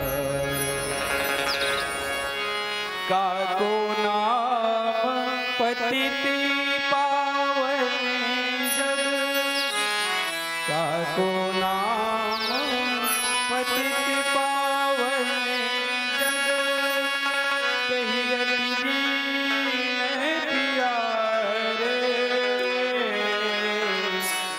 कहियति दीन प्यारे, जाऊं कहां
जाऊं कहाँ तजी चरण तिहार। भरत के मन में राम के प्रति कितना प्रेम है। वो कहते प्रभु मैं जाऊं तो जाऊं कहाँ, तुम तो मुझे छोड़कर चले गए। भरत के हृदय में इतना जलन है, इतना प्रेम उमड़ रहा है, ऐसा भी हम कह सकते हैं। और इसी बात को भरद्वाज कहते भी हैं कि तुम कहाँ भरत कलंक या हम सब कहा उपदेश। आप सोच रहे हो ना कि मैं कलंकित हो गया, राम का वनवास मेरे लिए कलंक है, लेकिन ये संसार के लिए उपदेश है। संसार के लिए उपदेश कैसे हो सकता है, जरा चिंतन का विषय हो सकता है। भरत का दृष्टिकोण तो कह रहा है कि ये तो मेरे लिए कलंक है, पर भरद्वाज कहते हैं हम सबके लिए तो उपदेश है। क्या उपदेश है? उपदेश यही है कि समुद्र के मंथन से तो रस रत्न निकला, लेकिन हे भरत, भगवान शायद चाहते हैं क्या राम भगत रस हित भाई समो गणेश, तुम्हारे माध्यम से राम भक्ति का रस शायद निकालना चाह रहे हैं। और ये उपदेश हमारे संसार के लिए, संसार को भगवान क्या देना चाह रहे हैं कि भक्ति कैसा हो। ये बाजा मोरी हारमोनियम तबला ले करके बैठ जाना ये भक्ति नहीं है। इसको कोई भक्ति कैसे कह सकता है? इसको हम भक्ति नहीं कह सकते। प्रयाग में भरद्वाज जी कहते हैं कि हे भरत, वास्तव में भक्ति रस होगा कैसे? आज के आंख से एक बूंद आंसू नहीं निकला, ये आंसू ही भक्ति का रस है। आंसू जब तक ना निकले हमारे शरीर से, ये न प्रत्यक्ष प्रमाणित ना हो, तब तक हम कैसे कहें कि हम उस रस में। अब कभी कभी देखना बड़े बड़े प्रवचनकार जब प्रवचन देखते हैं, प्रवचन करते करते उसकी आंखों में आंसू आ जाता है, एक रस निकलता है, अंदर से एक अनुभूत होता है। भरद्वाज कहते हैं कि राम भगत रस हित भाई समो गणेश, यह हम सब का उपदेश। मानो भगवान ये हमारे लिए उपदेश देना चाहते हैं। उपदेश कौन देता है? एक होता है आदेश, एक होता है उपदेश। कोई जो बड़ा अधिकारी होता है या राजा कह ले, राजा अपने प्रजा को आदेश देता है। राजा अपने प्रजा को आदेश देता है। जैसे अभी युद्ध चल रहा है, ट्रम्प साहब बार बार सेना को आदेश दे रहे हैं, ये करो वो करो। राजा हमेशा आदेश देता है, उसको आदेश कहते हैं। और उपदेश किसको कहेंगे? गुरु जो है हम अपने शिष्य को जो कहता है वो उपदेश होता है। गुरु जब किसी शिष्य को कुछ बात कहे, और ये बात मेरे आदरणीय गुरुदेव जी की बातों को रख रहा हूं मैं, शायद दीदी समझ गई होगी। हमारे आदरणीय ठाकुर सर जी बहुत एक मार्मिक बात कहते हैं। जब कोई प्रसंग मिले बेटा तो कोई एक शब्द होता है, उस शब्द में उसका प्राण होता है। और मैं सहसा उसको प्रणाम करना चाहूंगा। वास्तव में गुरु जो होता है वो उपदेश देता है। प्रत्येक धर्मगुरु अपने शिष्यों को कुछ न कुछ बातें धर्म की बात करते हैं, वो उसका उपदेश होता है। और राजा हमेशा अपने प्रजा को आदेश देता है, लेकिन एक दूत जो होता है वो संदेश देता है। दूत कोई बात कहे, हनुमान जी का जन्मोत्सव हुआ, हनुमान जी जब अशोक वाटिका पहुंचे तो उसने क्या किया? हे माँ, मैं एक दूत हूँ, राम दूत मैं, माँ तू जानकी। हे जानकी माँ, मैं राम का दूत हूँ और मैं एक संदेश लाया हूँ आपके। और उसने पूरा संदेश सुनाया, कल आप सुने होंगे। हनुमान जी माँ के सामने दूत बनकर आए थे, राम का दूत बनकर के आए थे, और उसने अपना संदेश सुनाया था। तो दूत हमेशा संदेश होता है, वो संदेश वाहक होता है, संदेश सुनाता है। लेकिन यहाँ प्रस्तुत दोहे में भरद्वाज जी कहते हैं, यह हम सब का उपदेश, हम सबके लिए तो उपदेश है। तो उपदेश कौन दे रहा होगा? उपदेश कौन दे रहा होगा? तो उपदेश कौन दे रहा है? देने वाला तो वही है। आप भले जिसको कलंक कह रहे हो, हे भरत तुम्हारे लिए, तुम्हारी समझ में यह कलंक है, पर हम सबके लिए तो उपदेश है। ये हम सबके लिए उपदेश है। क्या उपदेश है हमारे लिए? किसका उपदेश है? राम भक्ति रूपी रस निकालने के लिए किसी न किसी को तो उस चक्की में पीसना पड़ेगा ना। क्योंकि जब इसी प्रयाग से होकर राम निकले, भरत को भरद्वाज कहते हैं कि हे भरत सुनो, लखन राम सीतहि असी प्रीति, इस सब तुम्हि सराहत। इसी मार्ग से भगवान राम जब निकले, लखन राम सीतहि अति प्रीति, हमने वो प्रेम देख लिया था। और ये प्रेम मानो कि एक आदेश था कि इस मार्ग से भरत आएंगे, और भरत जब आएंगे तो हम सबके लिए एक आदेश यही था। ये आदेश हमारे लिए उपदेश, एक शिक्षा था कि भरत जैसा भी प्रेमी इस मार्ग से गुजरेंगे।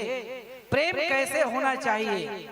प्रेम को किसी से देखना है, प्रेम कहीं से परखना है, तो भरत से देखना। यही उपदेश मानो भगवान राम ने संदेश छोड़ करके गया था। और आज हमें पता चल रहा है, भरत तुम जिसको कलंक कह रहे हो, वो वास्तव में भगवान के लिए वो एक उपदेश था संसार के लिए। अच्छा, कैकेयी ने ये कलंक जो लिया है, भरत जिसकी चर्चा बार बार कह रहा है, वास्तव में कैकेयी जो कलंक लिए, एक दृष्टिकोण से यदि देखें, एक सामान्य नारी नहीं हो सकती। जो कलंक अपयश का पिटारा अपने सिर में ले ले, ऐसा कोई नारी सामान्य नहीं हो सकती है। राम को वन के मार्ग में भेज करके कैकेयी ने जो कलंक लिया है, वो कलंक कोई सामान्य नहीं हो सकता है। भरत इसीलिए दुखित हुआ है। भरत का दुख, भरत का जो दर्द है, राम के वनगमन से नहीं है। वास्तव में उसका जो दर्द जो है, भाई यदि आते भरत और कहते कि राम तुमको 14 वर्ष का वनवास में बन जाइए, ऋषि मुनियों की सेवा कीजिए, रावण का अत्याचार हो रहा है, रावण के अत्याचार से ऋषि मुनि को मुक्त कीजिए, ऐसा यदि सलाह मशुरा होता और राम वन को चले जाते, तो इतना बड़ा कलंक तो होता नहीं। लेकिन दो कलंक भरत कहता है, एक तो पिता का मरण हो गया, एक तो पिता का मरण हुआ, और दूसरा राम का वनगमन हुआ। ये दो कलंक, मेरे एक पिता के मृत्यु का कलंक लग गया और एक भाई के वनगमन का कलंक लग गया, और ये दो कलंक मैं जीवन में कैसे लेकर चल सकता हूँ। लेकिन भरद्वाज जी कहते हैं ये कलंक तुम्हारे लिए हो सकता है भरत, लेकिन वास्तव में ये तो हम सबके लिए उपदेश, हम सबके लिए उपदेश है। भगवान का उपदेश यही है कि वास्तव में प्रेम कैसे होना चाहिए। प्रेम हो तो प्रेम में आंखों में आंसू टपकना चाहिए, ऐसा प्रेम होना चाहिए। आप देखे होंगे द्रौपदी को, द्रौपदी भरे समाज में अपने पांडवों को देख रहे थे, दुशासन चीर खींच रहे थे, बार बार दुर्योधन जंगा पे ताल दे रहे थे, लेकिन कोई उसको नहीं बचा। यहाँ तक भीष्म पितामह भी आंखें बंद कर लिए, लेकिन वास्तव में द्रौपदी ने भगवान को याद किया, आंखों में आंसू लेकर के खूब रोई, और तब कन्हैया उनके साड़ियों में समा गए। ऐसा प्रेम जब तक ना हो, प्रेमास्पद के प्रति हमारा पूर्ण समर्पण, वो भी आंखों से आनंद के रूप में ना जब तक टपके, हमारे आंखों से ना टपके, तब तक हम कैसे कहें कि वास्तव में कोई रस निकला है उससे। तो भरद्वाज कहते हैं कि राम भगत रस सिद्धि, भगवान राम का ये वास्तव में उपदेश था भरत, कि तुम्हारे माध्यम से राम भक्ति का ये रस निकालना चाह रहे थे, ये सिद्धि तक पहुंचे। राम की भक्ति का रस देखो, एक अभी आम कच्चा है, अभी आम क्या है, बिल्कुल कच्चा है। कच्चे आम में हम अभी रस चाहे तो नहीं निकलने वाला है। जैसे जैसे समय आएगा वो आम पकेगा और पकने के बाद जब एक रस निकलता है वास्तव में वो पूर्णता की ओर होता है। अभी आम खाएंगे खट्टा लगेगा, अभी आम खट्टा है, लेकिन जब वो पक जाता है तो कितना मीठा लगता है। वैसे ही मानो कि भरत को भक्ति के रास्ते से पकाने का प्रयास भगवान का हो रहा है, और ये हमारे लिए उपदेश है। वास्तव में संसार के लोगों के लिए उपदेश है, जो भक्ति के पथ पर जो चलते हैं उसके लिए है कि वास्तव में भक्ति होना कैसे चाहिए। खाली चोला पहन करके भक्त कहला देने से कुछ नहीं होता है। जब तक हमारे आंखों से ऐसा अश्रुपात न हो प्रेमास्पद के प्रति, तब तक हम ये नहीं कह सकते कि हमने सच्ची भक्ति की है। भक्ति तो मीरा ने भी किया, भक्ति तो अहल्या ने भी किया है, भक्ति तो गजराज ने भी किया है, लेकिन गजराज की भक्ति और द्रौपदी की भक्ति, मीरा की भक्ति वास्तव में प्रेम रस की अनुभूति है। वास्तव में ये श्री राम भक्ति की पूर्णता है। एक बार भगवान कृष्ण ने अपने सखा से कहा कि हे सखा, आप भक्ति जानना चाहते हैं ना कि वास्तव में प्रेम कौन कितना करता है, तो तुमको ब्रजधाम जाना चाहिए। और उसने पूछा, प्रभु सबसे ज्यादा भक्ति तो मैं आपका करता हूँ, मेरे जैसा भक्त दुनिया में कोई नहीं है। तो कन्हैया ने कहा, जरा ब्रज तो जाकर देखो। ब्रज जब गए उसने पूछा कि वास्तव में राधा है क्या यहाँ पर, उससे मुझे मिलना है। राधा से मिले तो उसने कहा कि कन्हैया आपको बहुत याद करते हैं। उसने कहा, कन्हैया याद करते नहीं करते हैं, लेकिन उसको कोई याद करता है, वो आदमी बड़ा दूर में बैठा हुआ है। उसने पूछा, दूर में बैठा है तो कैसे मिलूं? तो बोले, ये जो पानी की धार आ रहा है ना, उस धार को लेकर के आप चलते जाना, आपको अंतिम में मिल जाएगा वास्तव में कन्हैया से प्रेम कौन करता है। और जब गया तो क्या देखता है कि दो बूढ़े आंखों से अश्रुपात हो रहा है, और वो कोई नहीं, नंद बाबा और माता यशोदा, दोनों के आंखों से आंसू आ रहे थे, और वो आंसू मानो नदी की धार की तरह बह रहा था। तब उसको पता चला वास्तव में प्रेम होना कैसे चाहिए। भक्ति भगवान को कह देने से नहीं होता है, जब तक अश्रु ना निकल जाए। अश्रु का मतलब होता है रस, जब तक हमारे जीवन से ना निकले तब तक कोई भक्ति हो ही नहीं सकता है।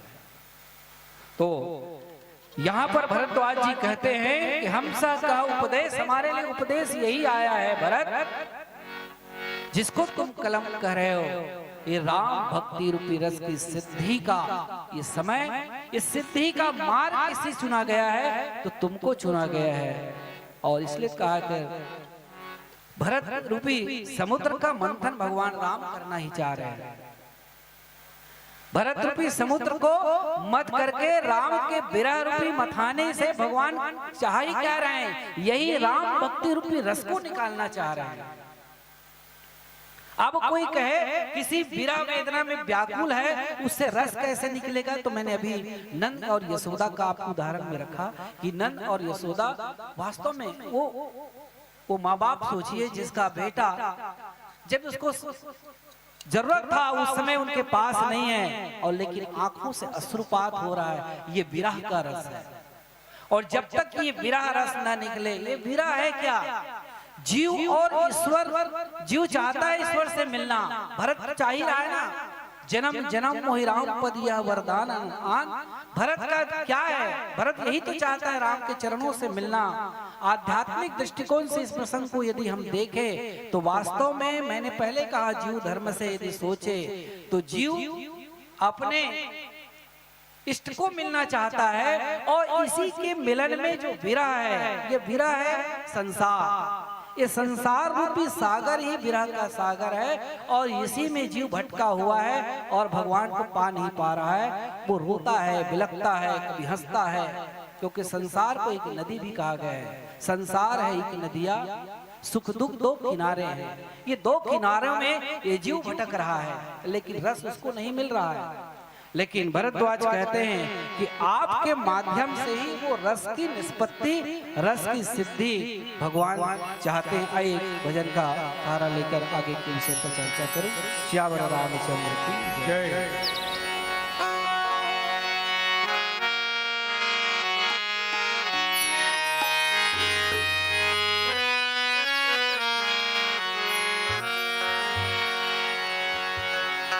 भजले निस दिन चंद्रमुख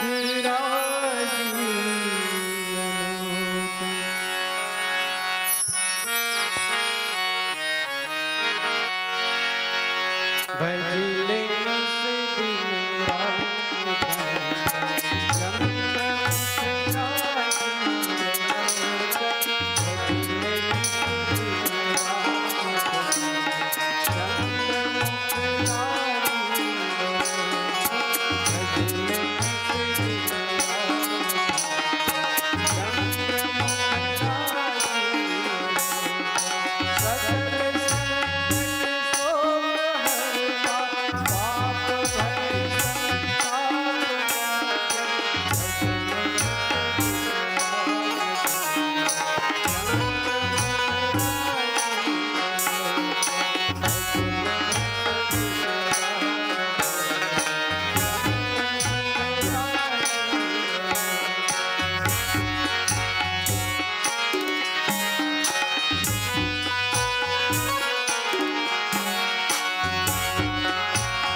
चंद्रमुख विराज।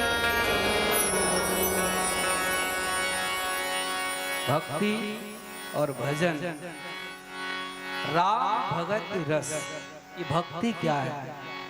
इसलिए तुलसीदास जी कहते हैं कि भजले निस्दिन राम चंद्रम चंद्रमुख राजीव लोचन। लौ लगा श्री राम चरणों में। जब तक आप भगवान के चरणों में लौ नहीं लगाएंगे, प्रेम नहीं लगाएंगे, ये भक्ति,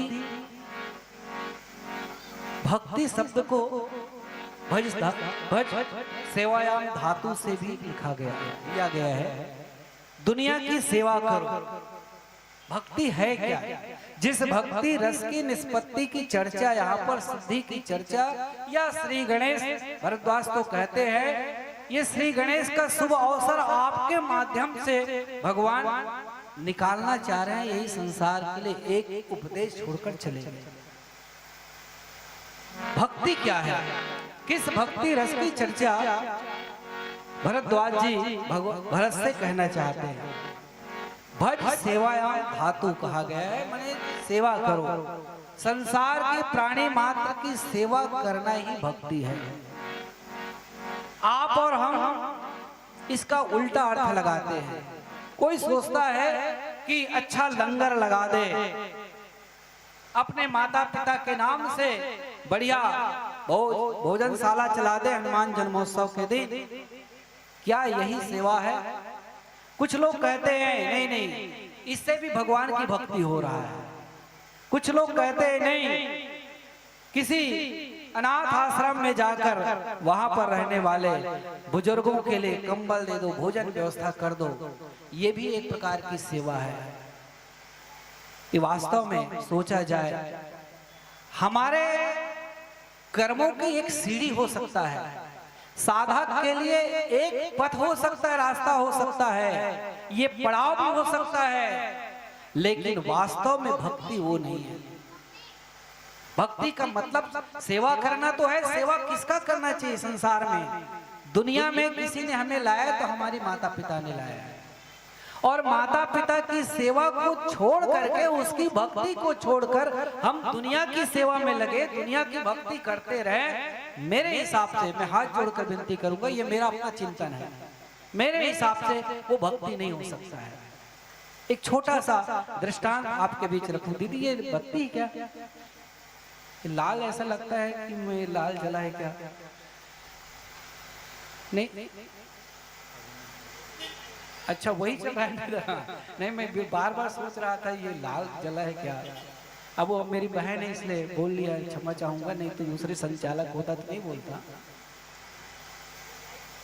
हाँ दीदी ठीक। एक दृष्टांत रखूं। वास्तव में भक्ति रस जिसकी चर्चा यहाँ पर है, भक्ति है क्या चीज? ना ये भक्ति नहीं है। हम कहते हैं ना कि बुजुर्गों की सेवा करनी चाहिए, लेकिन किसकी सेवा? सेवा किसका होना चाहिए? हमारे घर में माता पिता है, वृद्ध है, यदि उसकी हम सेवा नहीं किए और लोगों की सेवा में जुटे हुए हैं, और वो कहे कि हम भक्ति कर रहे भगवान का, तो मेरे हिसाब से वो ठीक नहीं है। एक दृष्टांत मुझे याद आता है। एक परिवार था, ऐसे एक बेरड़ा गांव जैसा गांव रहा होगा कोई गांव। मान लीजिए मैं रिसाली में रहता हूँ। रिसाली में एक पंडित आया था, हर साल आता था, गायत्री मंदिर के पास वो पंडाल लगाता था और कथा सुनाता था एक सप्ताह का। लोग, गांव के लोग उसके चेला बनते गए, और जहां तक कोई महात्मा आता है लगातार कथा कहे ना, तो कथावाचक से ही लोग अपना गुरु बना लेते हैं। बहुत सारे लोग उसको गुरु बनाए थे। एक दाम्पत्य ने कहा अपने स्वामी जी से, जी सुनते हो, हाँ गुरुजी महाराज आए हैं, 2 दिन से कथा चल रहा है। सब लोग अपने अपने घर में गुरुजी को बुलाते हैं, कोई स्वल्पाहार के लिए, कोई भोजन के लिए। मेरी भी इच्छा है कि गुरुजी महाराज का संध्या का समय हमारे घर में प्रसाद ले लेते। उसके स्वामी पतिदेव ने कहा अच्छी बात है भाई, किसी संत महात्मा का चरण पड़ेगा, हमारा घर तीर्थराज जैसा पावन हो जाएगा, हमारा कुटिया हम धन्य हो जाएंगे। गया पंडाल में गुरुजी से निवेदन किया, गुरुदेव शाम का समय आज मेरे घर आप प्रसाद ग्रहण करके तो बड़ी कृपा होगा प्रभु। उसने कहा ठीक है बेटा, आऊंगा मैं आपके घर। शाम का समय था, 7 बजे का समय उसको दिया गया। अब बेचारी गुरु जी महाराज के लिए हलवा पूड़ी जो भी बना रही है अपने घर में, साफ सफाई की होगी, पहले तो घर की स्वच्छता, सामानों का रख रखाव किए। उसी समय बगल के कमरे से आवाज आया, उसके ससुर जी, सासू नहीं थी, ससुर जी का आवाज आया, बेटी प्रेमा, बेटी प्रेमा। 2-4 बार आवाज लगाए, वो आवाज कान में गए। क्या है बाबूजी? गए, बेटी मुझे प्यास लगा है, पानी दे दो ना। वो बेचारी पानी ले जाकर दे। फिर काम में लग गए, और काम में लगने के बाद उसका पति उसी समय आया, दरवाजा से अंदर आया और कहा कि बिल्कुल थोड़ी देर बाद गुरुजी महाराज लोग आने वाले हैं, सब व्यवस्था हो गए ना? बोले जी बिल्कुल हो रहा है व्यवस्था, आप लाने की व्यवस्था कीजिए। फिर उसके ससुर जी का आवाज आया, बेटा बेटा रतन, जोर से आवाज लगाया। वो सुने और क्या है? बोले पानी चाहिए बेटा। तो प्रेमा क्या बोलती है, फिर तो पानी दिया था जी बाबूजी को। ये डोकरा बार बार चिल्ला ही करके बेचारा दरवाजा के संकल लगा और चला गया। वो 1-1.5 घंटा बाद फौज पटाखा के साथ संत महात्मा जी गुरु जी आए, भोजन हुआ, सब हुआ, आरती हुआ, पर पखारा गया, विदाई का रस्म भी पूरा हुआ। जो भी यथोचित दान वो दाम्पत्य ने गुरु जी महाराज को दिया और गुरु जी महाराज चले गए। तब वो प्रेमा अपने पति से कहते हैं, जी बाबूजी के को कुछ प्रसाद दे दो, देखाओ ना। और जब देखा, दरवाजा खोला तो प्राण त्याग दिया था। क्योंकि पहले बार पानी दिया, हो सकता है बूढ़ा आदमी पानी गिर गया हो और प्यास में वो प्राण त्याग दिया। हम दूसरों की सेवा कर रहे हैं। गुरु ब्रह्मा गुरु विष्णु गुरु देवो महेश्वर, गुरु साक्षात पर ब्रह्म तस्मै श्री गुरुवे नमः। बिल्कुल सही है, गुरु की सेवा कीजिए, गुरु की भक्ति कीजिए। लेकिन उससे पहले यदि हमारे घर में वृद्ध है, हमारे घर में माता पिता बूढ़े हैं, उनकी सेवा से बढ़कर दुनिया की और सेवा है ही नहीं। भगवान रामचरितमानस में लिखते हैं, प्रातः काल उठ के रघुनाथा, माता पिता गुरु नावई माता। पहले माता का, फिर पिता का, फिर बाद में गुरु का दर्जा है। सीता विदाई के समय भी माताओं ने अपनी बिटिया से यही तो कहा, बेटी ससुराल जा रहे हो ना, सास ससुर गुरु सेवा करी हो, पति रुख लखी आज्ञा अनुसर हो। ससुराल जा रहे हो, ध्यान रखना, सास की सेवा करना। सास के बाद ससुर आया, पहले माँ, फिर बाद में पिताजी का। फिर सास ससुर गुरु सेवा करी हो। सखियों ने कहा, जिसके लिए जा रहे हैं सहेली, उसके लिए कोई सेवा नहीं है। उसने क्या कहा, पति रुख लखी आज्ञा अनुसरी हो। पति की आंखों के देखते रहना बेटी, वो क्या चाहते हैं उसको पूरा करना, यही सेवा है। तो सेवा कहने का मतलब ये नहीं है। और यदि ऐसा हम सेवा करते हैं, रामचरितमानस में राम के लिए भी और जगत जननी सीता के लिए तीनों लाइन में कहा गया, पहले माता पिता गुरु सेवा करिए, सास ससुर गुरु सेवा करिए। पहले माँ ने जन्म दिया है, उसकी सेवा कीजिए, माँ से बढ़कर दुनिया में कोई नहीं है। फिर पिताजी की सेवा कीजिए, समय बचा तो गुरु की सेवा कीजिए। लेकिन मेरे गुरुदेव कहते हैं, जिसके माता पिता नहीं है उसको फिर गुरु ब्रह्मा गुरु विष्णु गुरु के ही शरण में चले जाइए, आपका बेड़ा पार हो जाएगा। जिसके जीवन में माँ बाप नहीं है, ऐसे भक्तों को चाहिए कि अपने गुरु की ही शरण में रहे। और यदि माता पिता है तो पहले दर्जे पे माता पिता की सेवा कीजिए, गुरु की सेवा बाद में कर लीजिए। तो सेवा, भज सेवायाम धातु, सेवा करो, यही भक्ति है। और उस सेवा से जो रस मिलेगा, रस में आशीर्वाद जो मिलेगा, यही भक्ति का रस है। जीव के लिए सेवा क्या हो सकता है? जीव जिससे मिलना चाहता है, जीव निकला किससे? ईश्वर अंश जीव अविनाशी, चेतन अमल सहज सुख राशि।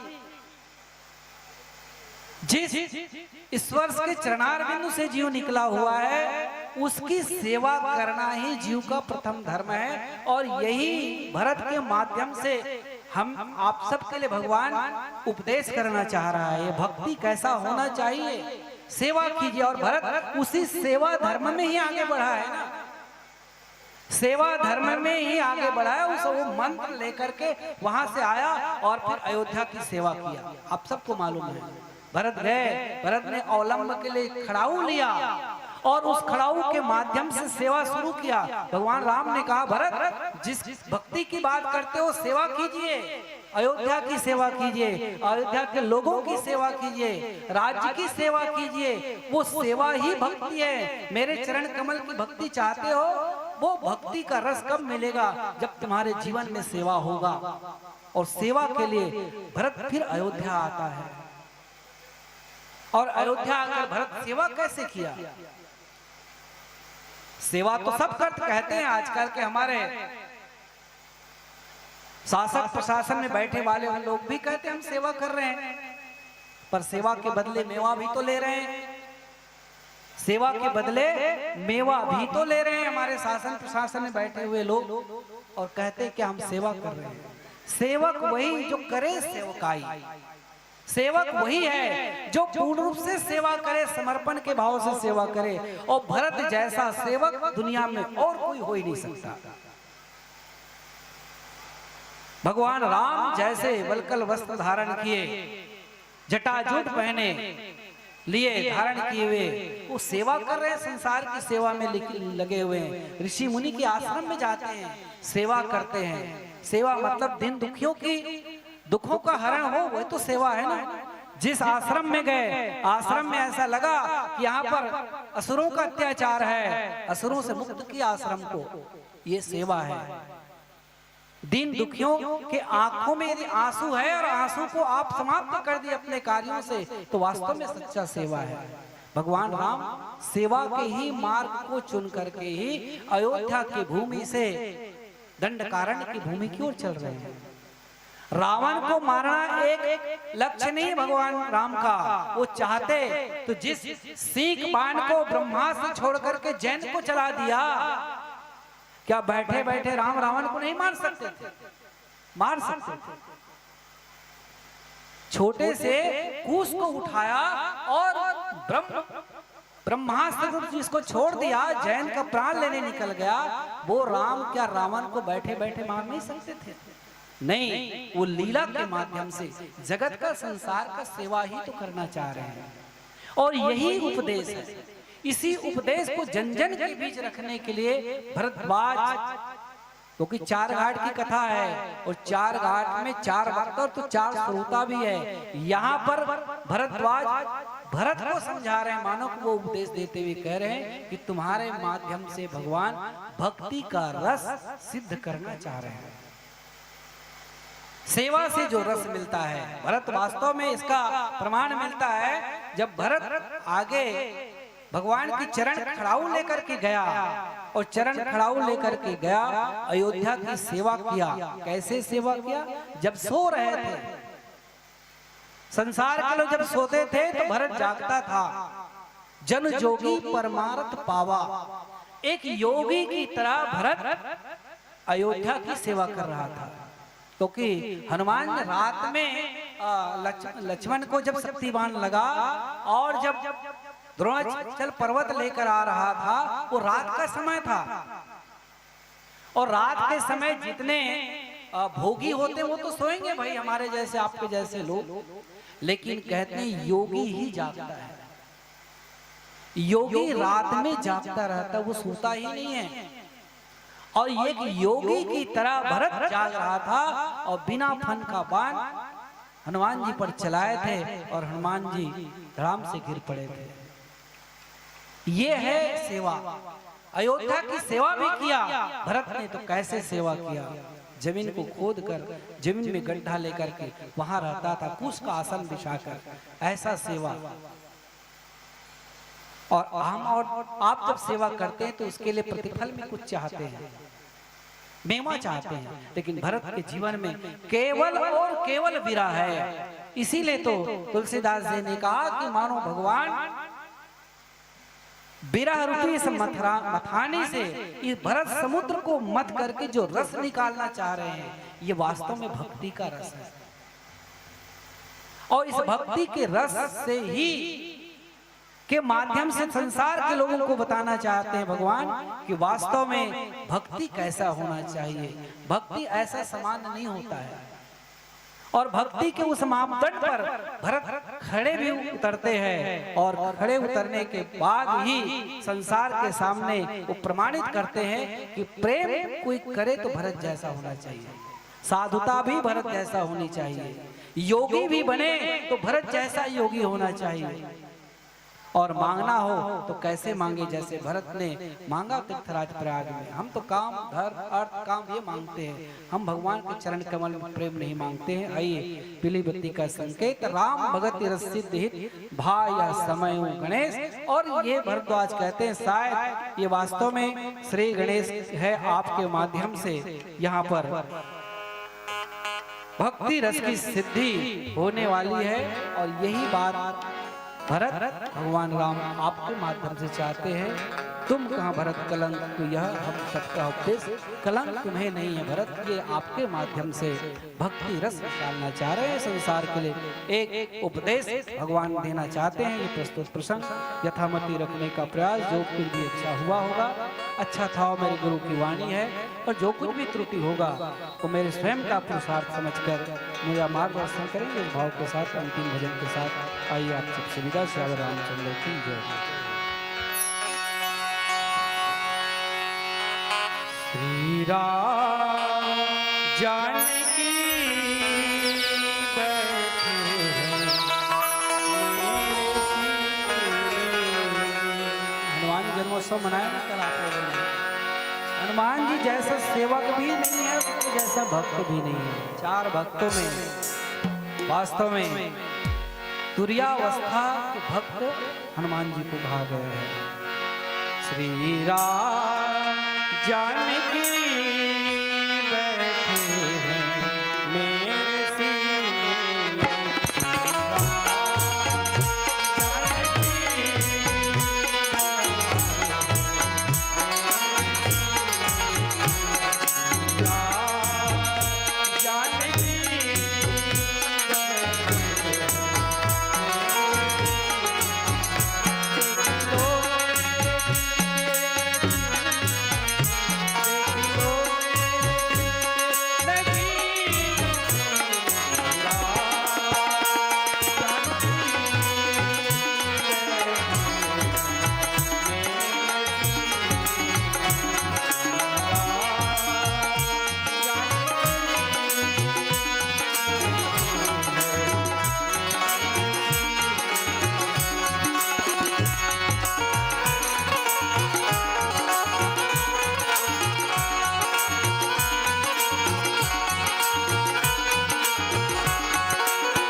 बोलिए सियापति रामचंद्र की जय। वाद्य यंत्र न समेटे, मंडली पहुंचने वाली है, निकल चुकी है आगामी मंच से, पर मैं इसलिए बत्ती जलाई, आप एक ही विषय में बोल रहे थे और 3 विधा गायन वादन व्याख्या, मैं समझ सकती हूँ कि 3 विधा को एक साथ चलाना और वो भी लगातार, तो बहुत निश्चित ही ये कठिन काम है और एक ही विषय में कंटिन्यू बोलना। तो मैं चाहूँगी कि आप स्वतंत्र हैं, जिस प्रसंग पर आप थोड़ा सा चर्चा करें, फिर एक आध भजन और तब तक मंडली आ जाएगी और तब हम आपको ससम्मान इस मंच से सादर विदाई देंगे, जिसमें भी आप चर्चा करना चाहें। आइए, प्रसंग चल रहा है, प्रसंग से हटूं तो अच्छा नहीं लगेगा। प्रयास करूं कि प्रसंग थोड़ा सा आगे लेके चलूं। राम भगति रस सिद्ध हित भाई यह समय गणेश। भरद्वाज जी कहते हैं ये श्री राम भक्ति रूपी रस की सिद्धि के लिए यह समय माने बड़ा शुभ है, ऐसा उनका कहना है। मतलब सीधी सी बात है, भरत के निर्मल यश से, निर्मल कीर्ति के माध्यम से ही भगवान राम भक्ति का रस निकालना चाह रहे हैं और ये रस निकला भी कैसे? राम भरत सागर में, राम बिरह सागर में, राम के बिरह रूपी सागर में भरत क्या हो रहा था? डूब रहा था। तब उस समय यही हनुमान जो है जहाज बनकर आया और वो ये संदेश देना चाह रहा था कि हे भरत, इस बिरह रूपी रस से रस निकल रहा है और ये बिरह रूपी रस भरत के बिरह से, इस मथने से क्या रस निकला? कोई यदि पूछे तो क्या रस निकला होगा? ये श्री गणेश हो रहा है। भरद्वाज जी तो कहते हैं ये श्री गणेश का समय है, शुभ समय है। नौ विधु विमल तात जसु तोरा, रघुवर किंकर कुमुद चकोरा। हे तात, तुम्हारा यो यश है, निर्मल नवीन चंद्रमा है और श्री राम जी के दास कुमुद और चकोर है। ये 2 शब्द तुलसीदास जी नीचे की चौपाई में लिखते हैं। भगवान के जो दास होते हैं, सेवक जो होते हैं, उनकी तुलना किया गया, तुलसीदास जी कहते हैं कुमुद और चकोर से। ये कुमुदनी आप देखे होंगे, कुमुदनी वो कुमुदनी काला कहते हैं। कुमुदनी वो होता है, आप कमल देखे होंगे, कमल जो होता है सुबह जैसे ही सूर्य की किरणें आती है और वो कमल खिलने लगता है, सूर्य के प्रकाश में कमल खिलते हैं। लेकिन ये कुमुदनी जल अपन छत्तीसगढ़ी में खोखमा कथन, खोखमा ए मन सूर्य प्रकाश में नहीं खिले, नहीं यदि खिला थी तुम्हारे गांव कहते नहीं मालूम भाई, पर नहीं खिले महतारी, इसको चंद्रमा की रोशनी चाहिए। चंद्रमा के प्रकाश में हमें भले भ्रम हो जाता हो सुबह सुबह, पर ऐसा नहीं है। चंद्रमा के प्रकाश में ही वो कुमुदनी खिलती है। ये अयोध्या पूरा सुनसान था, पूरा राम के विरह में। राम रूपी सूर्य जब अस्त हो गए, राम सूर्य जब निकले अयोध्या से, तो सब तरफ हाहाकार मच गया। तब उस समय तुलसीदास जी ने कहा कि ये मानो ये जो कुमुदनियां हैं, ये समझे कि हमारे खेलने का समय नहीं है। लेकिन जब राम अयोध्या वापस आए लंका विजय के बाद, तब ये विरह रूपी सूर्य का जब अस्त हुआ तो चंद्रमा की तरह भगवान खिल उठे। तब ये कुमुदनियां खिल गए, अर्थात जितने अयोध्या के लोग थे, नगरवासी थे, सबके चेहरा में एक प्रसन्नता का भाव था। तो कुमुदनी जो है चंद्रमा के प्रकाश में खिलता है। भक्त जो है, भक्त का हृदय वो सूर्य जैसा तेज नहीं चाहता है। तुलसीदास जी रूपक दिया, रघुवर किंकर कुमुद चकोरा, नौ विधु विमल तात जसु तोरा। हे भरत, जो तुम इस यश को, इस कीर्ति को कलंक समझ रहे हो, कलंकित समझ रहे हो कि मेरी कीर्ति तो कीर्ति नहीं रह गया, ये कलंक से भरा हुआ है, तो सोच लो, ध्यान दो भरत, तुम्हारी जो यश है, तुम्हारा कीर्ति जो है एक निर्मल नवीन चंद्रमा की तरह है। जैसे चंद्रमा हमेशा शीतलता प्रदान करता है, चंद्रमा की रोशनी से औषधियां बनती है। जितने जड़ी बूटी होता है ना, उस जड़ी बूटी में जो रस मिलता है वो चंद्रमा की रोशनी से होता है। चंद्रमा के प्रकाश में ही वो रस आता है, और ये रस ही तो भक्ति है। सूर्य के प्रकाश से जड़ी बूटियों में जितने औषधि गुण होते हैं वो नहीं आता है। जितने भी औषधि गुण हैं वो चंद्रमा की शीतल किरणों में प्रकाश से ही होता है। आम के फल देख ले, चल मान लो अब वो तो नहीं है औषधि गुण, फिर भी हम एक छोटा सा उदाहरण ले। आम का जो फल होता है, सूर्य की रोशनी जब पड़ता है तो अलग दिखता है, लेकिन रात की चंद्रमा की रोशनी में दिखना।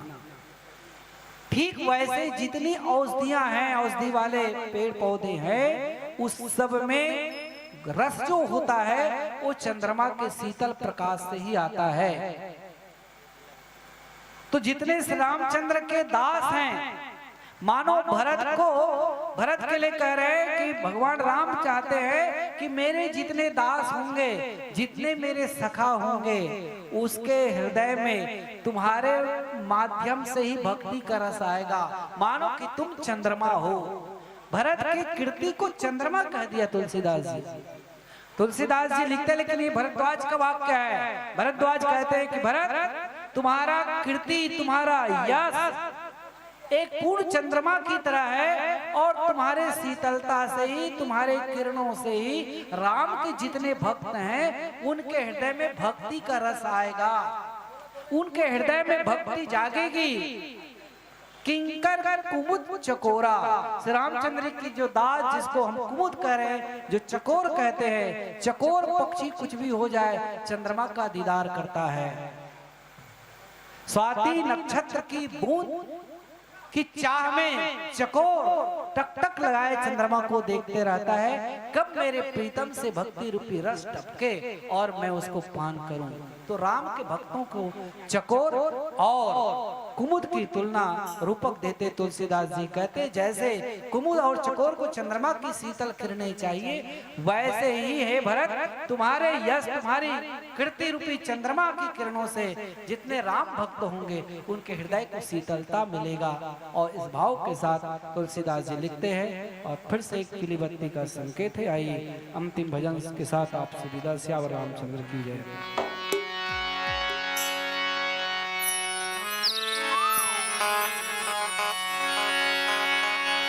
आइए कायाखंडी भजन के साथ आपको विदा लूं।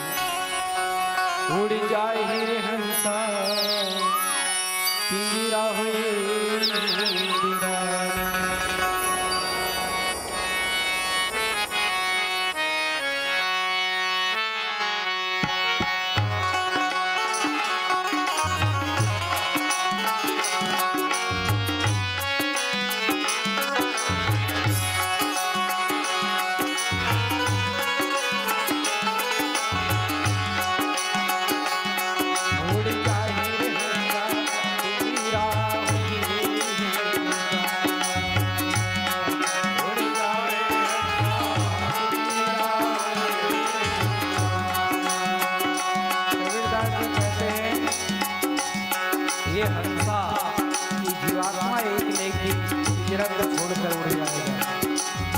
क्योंकि ये शरीर के 10 दरवाजे हैं, किस दरवाजे से जाएगा तो उसको पता ही नहीं चलेगा।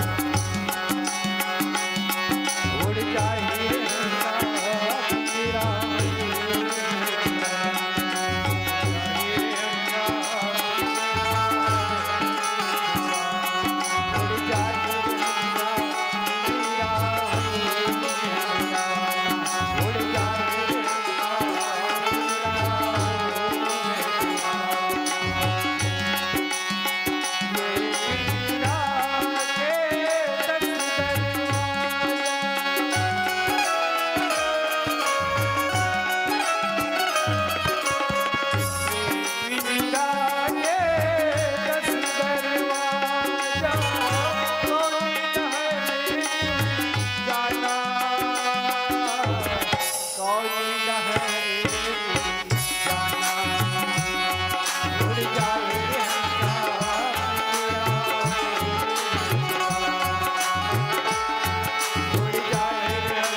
बोलिए सियापति रामचंद्र की जय। अभी आप सुन रहे थे बहुत ही सुमधुर गीत और संगीत आदरणीय श्री शिवम मानस परिवार हिंद नगर रिसाली के हमारे आदरणीय जनों को बहुत ही सुमधुर गीत संगीत और बहुत ही भावपूर्ण व्याख्या के माध्यम से आदरणीय श्री के सिन्हा जी 3 भूमिका में एक साथ थे। और जैसा आपकी व्याख्यान भरत जी के चरित्र को सत्यम शिवम सुंदरम जो 3 मंथन है उसमें शिवम जो मंथन आपके माध्यम से हो रहा था और भरत जी के माध्यम से भरत जी का जो चल बात करता हूं। लीजिए आपके सम्मान में जो राशि आई है उसकी चर्चा कर दे। हितांशी जितेश जायसवाल बेरला से 50 रुपए की राशि, जंगुलिया बेरला से 10 रुपये, कमलेश परगनिया नाम बता दे, टक्सीमा 30 रुपया, सौरभ वर्मा करेला पाटन से 20 रुपया, 50 रुपया स्वर्गीय केशर भाई एम तुलसीराम जायसवाल की स्मृति में बसंत जायसवाल भिलाई द्वारा पार्वती विजय निषाद तरकोरी 20 रुपया, 100 रुपये की राशि स्वर्गीय मूल शंकर ताम्रकार की पावन पुण्य स्मृति में। और सम्मानित श्री सीपी पांडे जी आएंगे विदाई के लिए। सम्मानित श्री सीपी पांडे जी आपसे सादर निवेदन है, आइएगा।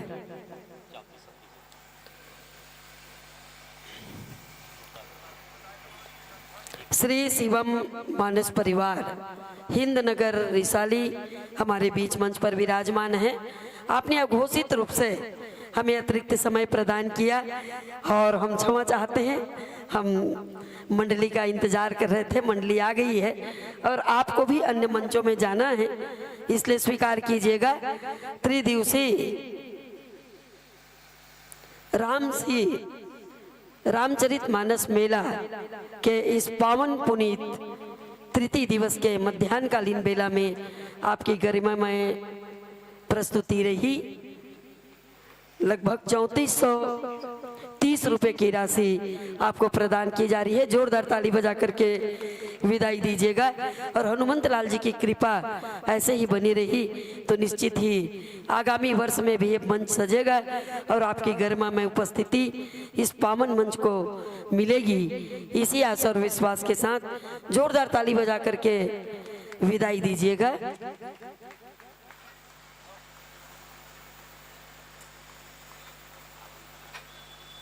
और आइए मंच पर सादर आमंत्रण श्री कृष्ण द्वैपायन पंडवानी मंडली आमापारा बालोद के हमारे आदरणीय जनों को मंच पर सादर आमंत्रण भेजते हैं।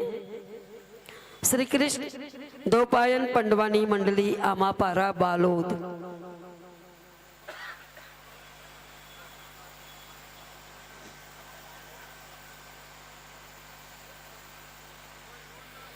आइए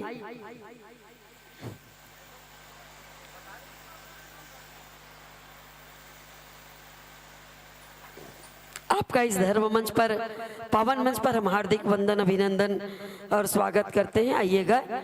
श्री कृष्ण द्वैपायन पंडवानी मंडली आमापारा बालोद हमारे बीच मंच पर पहुंच चुकी है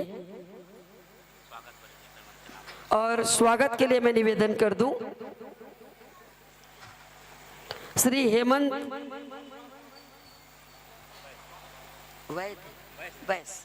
श्री हेमंत बैस जी एवं श्री कृष्णा धीवर जी, आप दोनों से निवेदन है आइएगा। समस्त आयोजक समिति का समस्त श्रोताओं का प्रतिनिधित्व करते हुए आपके माध्यम से मंचासीन मानस मंडली का मस्तकाभिषेक कर पुष्पहार के माध्यम से आप सम्मान प्रदान करेंगे।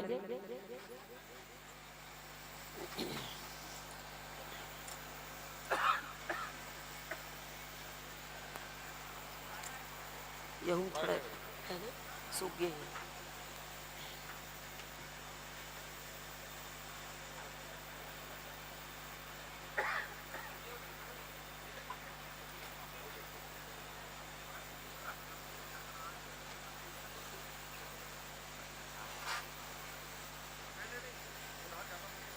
कत का समय अभी हम बैठन देना अगला मंडली गावत देबो ना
बोलिए सियापति रामचंद्र की जय। हमारे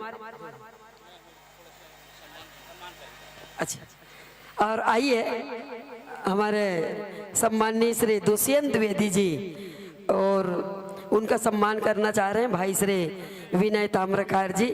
स्वीकार कीजिएगा हमारा सम्मान ताली की ताल से, अबीर और गुल ताली की ताल से।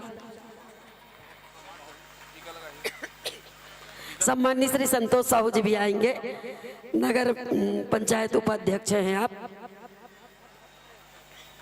आदरणीय श्री दुष्यंत द्विवेदी जी का स्वागत है महाराज जी आपका।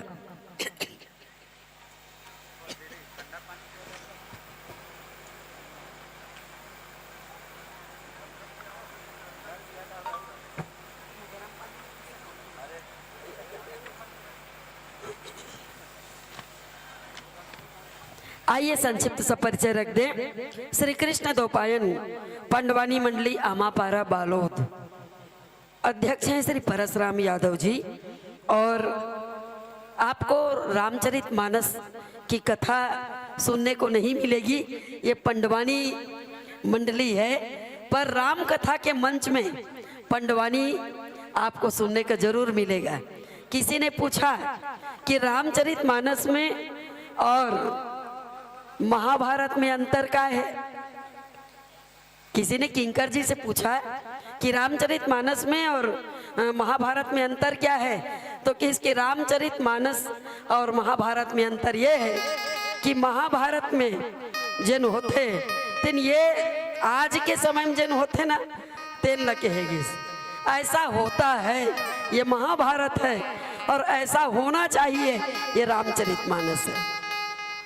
और आइए महाराज जी परम सम्माननीय पंडित श्री दुष्यंत द्विवेदी जी आपको पंडवानी सुनाएंगे और रागी हैं श्री परसराम यादव जी। हारमोनियम जीवनलाल साहू का है और बेंजो श्री बिसहत राम साहू जी बजाएंगे। तबला श्री तुलसीदास जी मानिकपुरी और ढोलक श्री नरेंद्र विश्वकर्मा का रहेगा। संत मिलन और हरि कथा और जिस प्रसंग पर आपको कथा कहनी है, चूंकि ये आयोजन है, ये आयोजन हनुमंत जन्म उत्सव के पावन अवसर पर है, इसलिए हम आपसे निवेदन करेंगे कि हनुमंत लाल जी महाराज तो चारों युग में है, चारों युग प्रताप तुम्हारा है, तो आप द्वापर युग में भी हनुमंत लाल जी महाराज की जो कथा है उस कथा को हनुमंत लाल जी को माध्यम बना करके हमारे श्रोताओं के माध्यम के बीच आप रखेंगे। आप स्वतंत्र हैं और पर हनुमंत लाल जी महाराज की कथा आपके इस पंडवानी में आनी चाहिए। ये निवेदन के साथ आप वाद्य यंत्र का समायोजन कर लीजिए और तत्पश्चात यह पावन मंच हम आपको सौंपेंगे।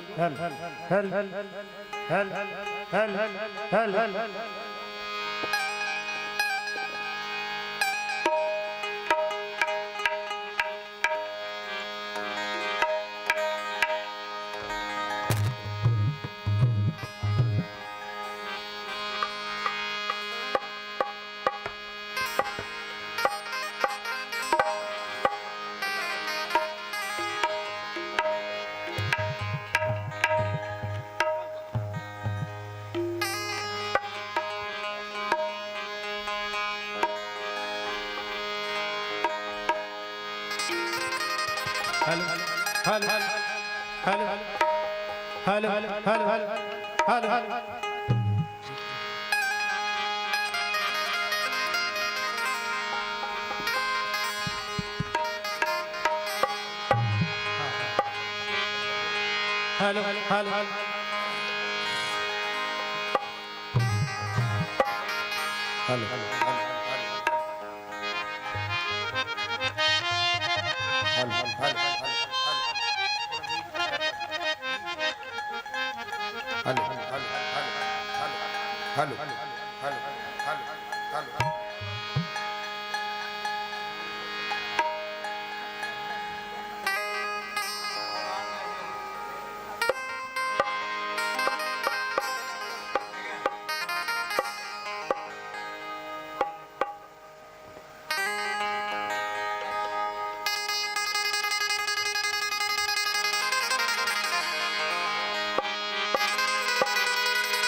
दीदी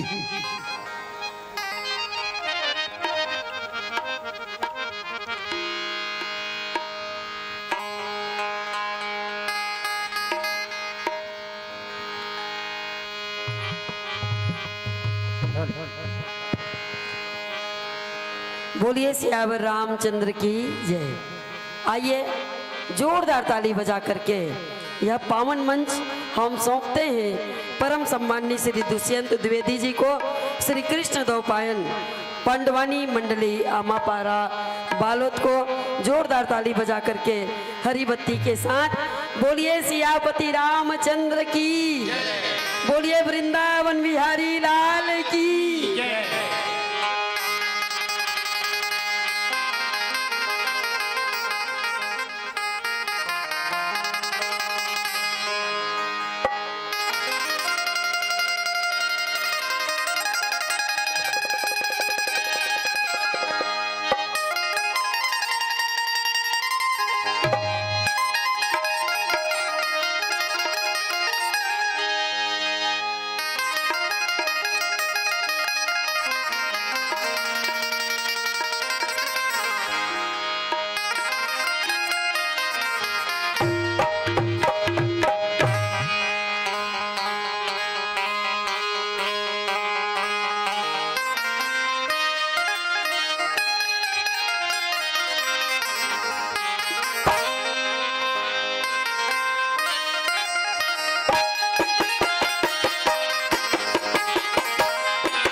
उपस्थित धर्मानुरागी सज्जन वृंद, श्रद्धा एवं भक्ति स्वरूपा प्यारी माताओं, बड़े ही हर्ष का विषय है कि अनंत बलवंत श्री हनुमंत जी महाराज के पावन प्राकट्योत्सव पर 3 दिवसीय मानस गान का आयोजन धर्मनगरी के इस पावन धर्म मंच ग्राम बिरला में आयोजित है और 3 दिवसीय मानस गान का आज समापन दिवस भी है। आप लोगों ने छत्तीसगढ़ के नामी ग्रामी विभिन्न मानस मंडलियों के माध्यम से प्रभु श्री रामभद्र जी के पावन गुणानुवादों का श्रवण पान इस मंच के माध्यम से किया। साथ ही साथ भगवान के कथा के माध्यम से जीवन जीने के सार्थक सूत्रों को आप लोगों ने हृदयंगम करते हुए भगवान के चरणारविंद में अनुराग किया है। हनुमान जी महाराज के पावन जन्मोत्सव में, प्राकट्योत्सव में हम और आप इस धर्म मंच के समक्ष बैठ करके भगवत चर्चा करते हुए अपने इस लोक को भी संवारेंगे और परलोक को भी संवारने का एक प्रयास हमारे और आपके माध्यम से संभव है। और हनुमान जी महाराज के बारे में तो दीदी कह रही थी, चारों युग प्रताप तुम्हारा। हनुमान जी महाराज का प्रताप चारों युग में है, 11वें रुद्र हैं और ऐसा कोई भी हमारे भारतवर्ष में ग्राम नहीं होगा या शहर नहीं होगा जहां पर हनुमान जी महाराज की प्रतिमा विराजमान ना हो और उनकी आराधना लोगों के द्वारा ना की जाती हो। तो ऐसे हनुमंत लाल जी महाराज के चरणारविंद में हम अपना प्रणाम निवेदित करते हुए उनके कृपा प्रसाद से जो भी प्राप्त हुआ है उसको महाभारत कथा के माध्यम से छत्तीसगढ़ी लोक धुनों में पिरो करके स्वर्गीय गुरुदेव झाड़ू राम देवांगन जी की परंपरा में वेदमती शैली में हम 1-8 घंटे आपको महाभारत कथा का रसपान कराने का प्रयास करेंगे। गायन में, कथा वाचन में, वाक्य सामंजस्य में त्रुटियां स्वाभाविक बात है। त्रुटियों पर ध्यान न देते हुए भगवान नाम संकीर्तन में शुभ आशीर्वाद प्रदान करेंगे, यही सब से हमारी अपेक्षा है। बोलिए भक्तवत्सल भगवान की जय।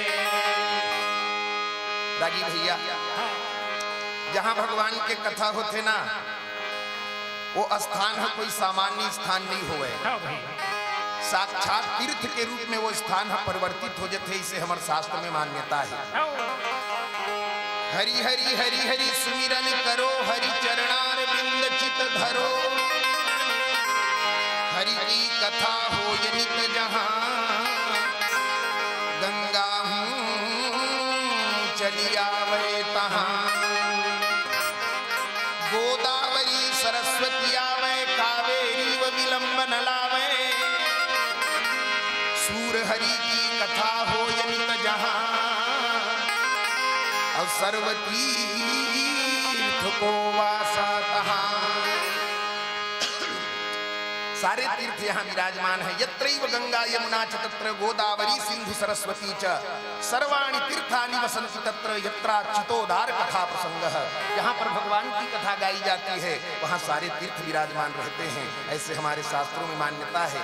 और भगवान की कथा को सुनकर के जो अघा जाता है तो रस विशेष जाना तिन्ह नाही, राम कथा जे सुनत अघाही। अघागे न रागी भैया, तिला और परोस बेत खाही वो नहीं खाई, अघागे तिन्ह कही एक ठन सोहारी मोट डाले फलाना भाई भैया एक ठन लायौल हुनी तब फिर मोर ठिकाना नहीं खाऊं। और कई जन मन तो नहीं रागी ते दिन भर में 4 घाव खवाबे तब हो नहीं कहा। रागी भैया, एक भुक्तम सदारोग्यम, द्विभुक्तम बलवर्धनम, त्रिभुक्तम व्याधि पीड़ा स्यात्, चतुर्भुक्तम मृत्युध्रुवम। एक भुक्तम सदारोग्यम, जो एक बार खाता है वो सदैव आरोग्य रहता है, उसको कभी रोग नहीं होता। द्विभुक्तम बलवर्धनम, और 2 घाव खाते न रागी तेकर शरीर में बल रहते की। त्रिभुक्तम व्याधि पीड़ा स्यात्, 3 घाव खावत ही न रागी तेना पेट पीड़ी अजार के मारे मरत। अब चतुर्भुक्तम मृत्युध्रुवम, अब 4 घाव खात ही न रागी ते जेकर मरना है निश्चित है। एक एक घाव वाला है, एक बेर वाले महाराज, एक बेर वाला, एक घाव खाना है, राम राम गाना है वाला है। तो इसने रागी भगवान की कथा ला सुन करके जे नहा अघा के न रागी तेन भगवान के कथा के रस ला नहीं जाने। बड़े बड़े अमलात्मा विमलात्मा महात्मा मनहा गुफा से निकल करके परमात्मा के ध्यान ला त्याग करके ब्रह्मानंद ला त्याग करके कथा में आनंद लेते। जीवन मुक्त ब्रह्म पर चरित सुनहि तज ध्यान, अके हरि कथा न करहि रति, तिनके ही पासान। तो जो भगवान की कथा पर रति नहीं करते, प्रेम नहीं करते, उनका हृदय तो पत्थर है। या निवृत्ति तनुभृताम तव पाद पद्म ध्यानात् भवज्जन कथा श्रवणेन वा स्यात्, सा ब्रह्मणि स्वामहिमन्यपि नाथ माभूत किंकिंत काशी ललितात् पतताम विमानात्। ध्यान को त्याग करके भगवान की कथा में सुखदेव जैसे परमहंस महाराज लीन हो जाते हैं तो ब्रह्मानंद से ज्यादा महिमा कथा के आनंद की है। इसलिए तो आप लोग प्रतिवर्ष आयोजन करते हैं और कथा के माध्यम से अपने इष्ट के आराधना करते हुए आप लोग रस लेते हैं। तो आप लोग बड़े सौभाग्यशाली हैं, बड़भागी हैं जो कथा के छांव में बैठे हैं। आइए महाभारत कथा में चलने का प्रयास करें। बोलिए भक्तवत्सल भगवान की जय। यह शुभ चरित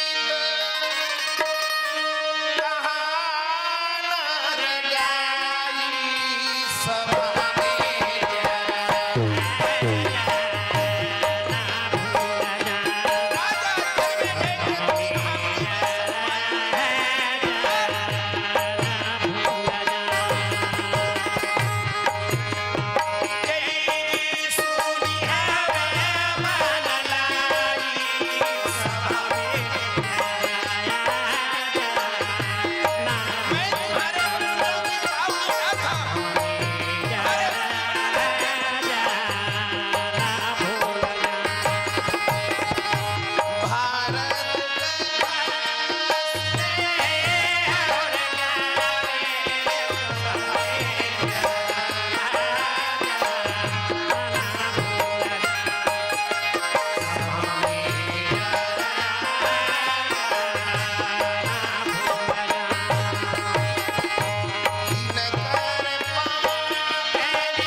हो जाया करते हैं।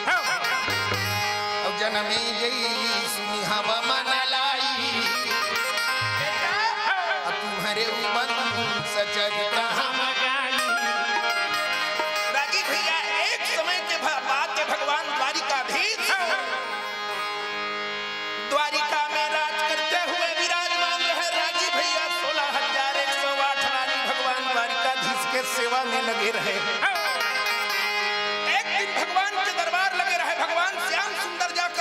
आसन में विराजमान रहे। एक सत्यभामा, एक अगा देवी रुक्मिणी है।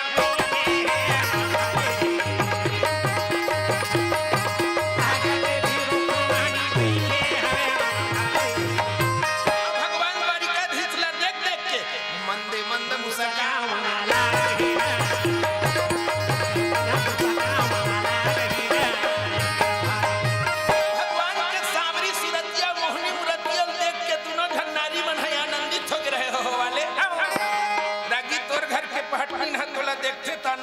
थे नहीं हो भाई कावन नाराज होई महाराज नहीं का कथे कथो ने है तो रागी भैया द्वारिकाधीश ला देख करके रुक्मणी और सत्यभामा आनंदित हो गए रहे बैठ के भगवान ला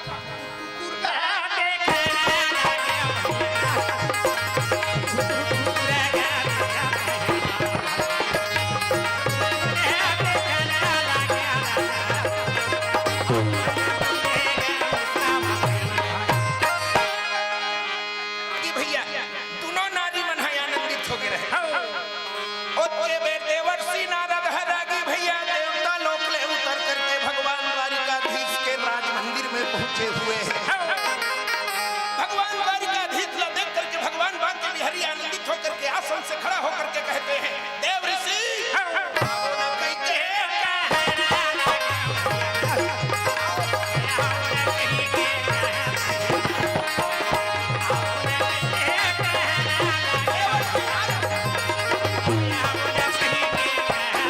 अरे हरि गुण गावत बीना बजावत प्रभु ही निकट नारद ऋषि आसन छोड़े हुए है रागी ऋषि ही देखी करुणायतन अब दंड प्रणाम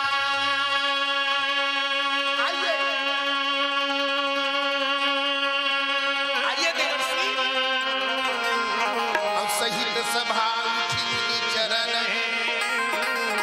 और निन्हे उन्हीं के कर धाम अजी देख सखी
संत मिलन सम सुख जग नाही और नहीं दरिद्र सम दुख जग माही भैया देवर्षि नारद भगवान के घर में जात हो के एक ठन भेंट घर के लाने रहे लाना चाहिए कहां कहां लाना चाहिए हां गुरु घर जावे तनी लेक बेगा हां महाराज घर जावे तब हो ले गुरु कोल बनावे हां महाराज ये बेचारा काबर यह जात के राउत थे राउत बुद्धि भैंसी बुद्धि बता हमर सगर बस्ती ज्यादा यहां गोठिया झन राउते मन बैठे हैं हां यादव ये संभाल ही हमला का करना है चंदेल जी हमला मतलब ये संभाल ही बेचारा हो कबर में तेकर सन मजाक करथो राउत बुद्धि भैंसी बुद्धि होथे कि थमे नहीं नहीं हम का बेरला वाले मल्ला नहीं कहा था भाई एकर मोर चलते रागी भैया गुरु के घर में भगवान के मंदिर में कथा के स्थान में अपन से ज्येष्ठ श्रेष्ठ के घर में जब हम जाते हैं तो रिक्त हाथ नहीं जाना चाहिए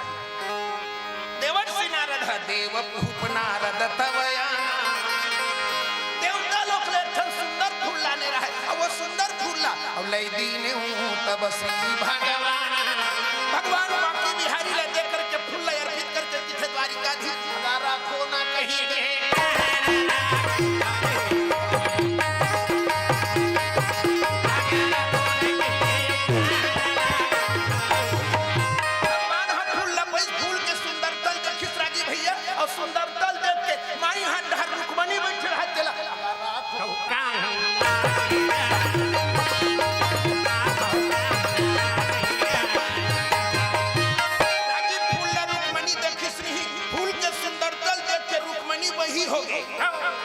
हजार पंखुड़ी रहे राजी सोन के समान चमकत रहे। ऐसा फूल देवी रुक्मणी है अपन जीवन काल में पहली बार देखी।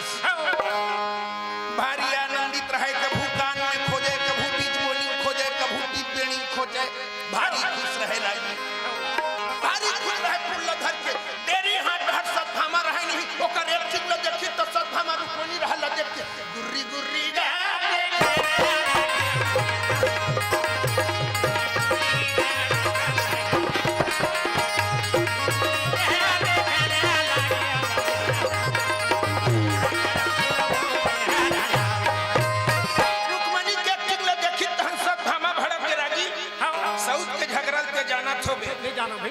महाराज कबर तोरे के झन है का दू झन तीन झन वाले मन जान दू चार झन रीति तब बेचारा जानती एक झन में गोल गोल रानी मुंह भर पानी हो गए।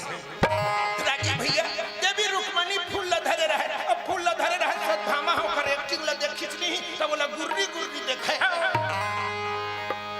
सद्भामा की थे। हाँ मने में कहा थे वो हाँ मैं आज की नहीं कब के जाना था। एक तन हा बिलवा है एक मन हा घलो करिया है। ये हा केवल रुक्मणी सन में माया करते, अगर हमर मन के संग में माया करती तो ये फूला मोला देती सद्भामा विचार हो गए। सद्भामा उठी बोली न बताई और सीधा धागा को पे भवन दे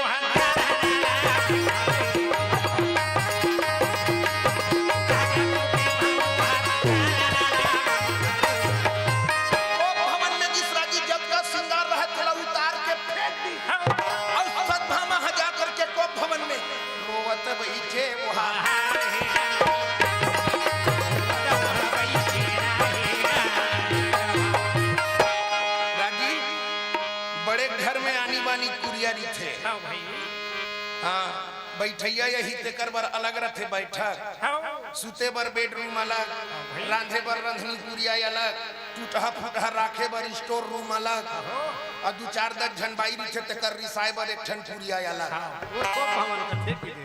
वो काबर राजी पहले जमाना में जेकर ज्यादा रानी रही सोही नहीं, एक आध झन रानी रिसा आगे कैसे जानती सो रिसा है कि तब वो कर बर एक ठन अलग से भवन बना रहे कोप भवन। कोप भवन में सद्भामा जी पूरा श्रृंगार ला उठा करके रोवत देवी है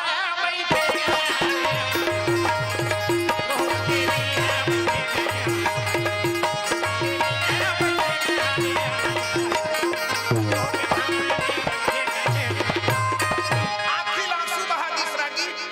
अब ये दाई माई मन के आंसू कौन में रीथे यही मन जाना है। एक आध तक का मारबे तो हम टप ले चुही जाते बेचारा हाथ थोथनाल डोलावत घेरी जेन भोगे रही तेने मूल रहा लही लागी।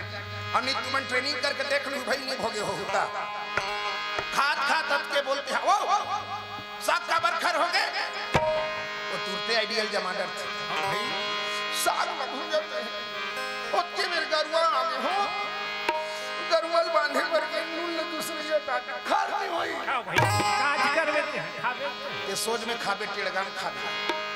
और हमारे छत्तीसगढ़ के दाई माई मन हर रोथे ना चंदेल जी तब पढ़ पढ़ के रोथे काय पढ़ते कथेगा कलवा पढ़ के रोथे। एक जन के घर वाला खत्म हो गया है अपन पति के लाश में धरे रहे घेरी मेरी रोए बिचारी है उसने कलमा पढ़ वो करती जन देवर मन पाछू में बैठे रहे के मन चुप करावे चुप भाभी चुप ये रोए कलमा पढ़ मुला छोड़ दिए जोड़ी तो लगते जंगल कते वन में खोज जोड़ी तो कर देवर मन की थे चुप रहा भाभी संसार में जिन जन्म लेकर के आए ना ते कर मरना निश्चित है वो। अरे एक दिन मरण सब न कर होगी दुनिया में अमर रहे नहीं कोई अब काल बस है सब संसार अब यामी नहीं कछ दोष जाता से ही ध्रुव मृत्यु ध्रुवम जन्म मृत से चा जो जन्म लेकर के आया है वो मरेगा और जो मरेगा वो जन्म लेकर के आएगा। तो भाभी निकर मन के ज्ञान के गोठा चलीस का बिचारी चुप हो गई 2-4 मिनट चुप रही फिर कुछ सुरता आ जाए फिर चालू कर दे मुला छोड़ दिए जोड़ी मुला हीरो होंडा बैठार के 7 तारीख जनवरी बजा रही वाला को जोड़ी तो कर देवर मन की थे चुप रहा, वो गाड़ी की चाबी देवे हमन ले को की 2-4 मिनट चुप रहेगा फिर चालू कर दे। मुला छोड़ दिए जोड़ी तुरंत कते खेत खार के कोल देख रे करही जोड़ी।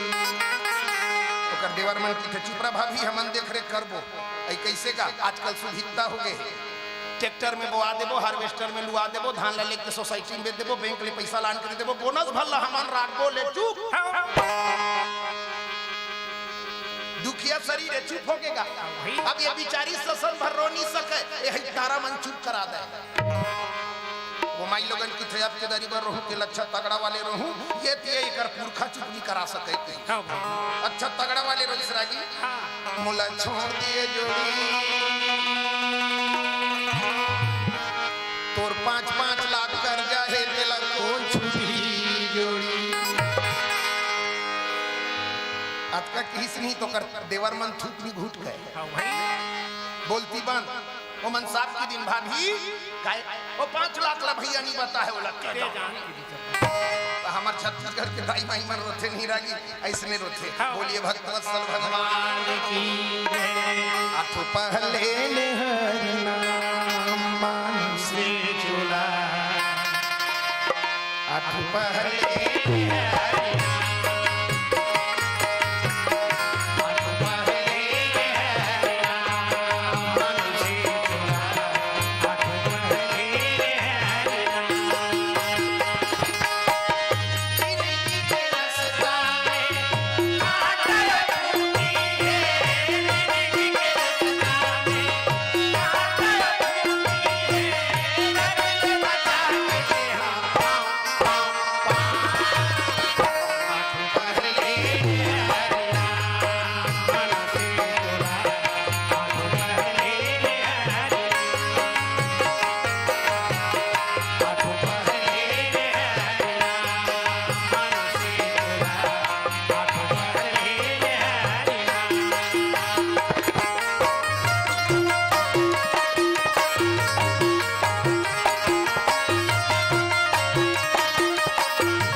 नाराज हो गए हैं भैया।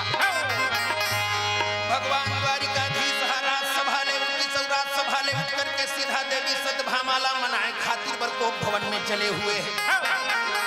भगवान द्वारिकाधीश जाके दिखे सत्यभामा ऐसे करे नहीं तो हूँ सत्यभामा क्या होगी देवी? देवी सत्यभामा की थे द्वारिकाधीश मैं आज के नहीं कब कर जाना था तोर माया है वो देवी रुक्मणी खातिर बढ़ जाता है। भगवान की थे नहीं देवी 16,108 जन हो सबे जन बर मोर माया बराबर है नहीं द्वारिकाधीश।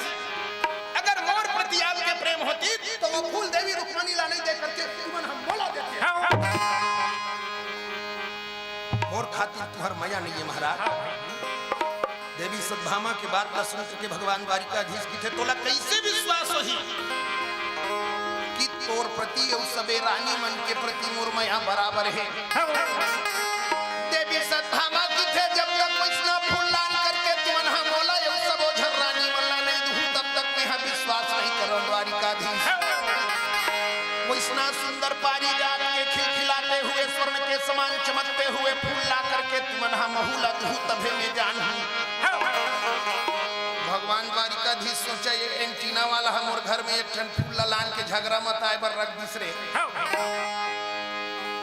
सबे रानी मन नाराज हो जही। भगवान द्वारिकाधीश की थे सद्भामा हो प्रातः काल करो हाथ में उसने फूल आ जही चिंता मत देवी सद्भामा रोवत चट्टे आंसू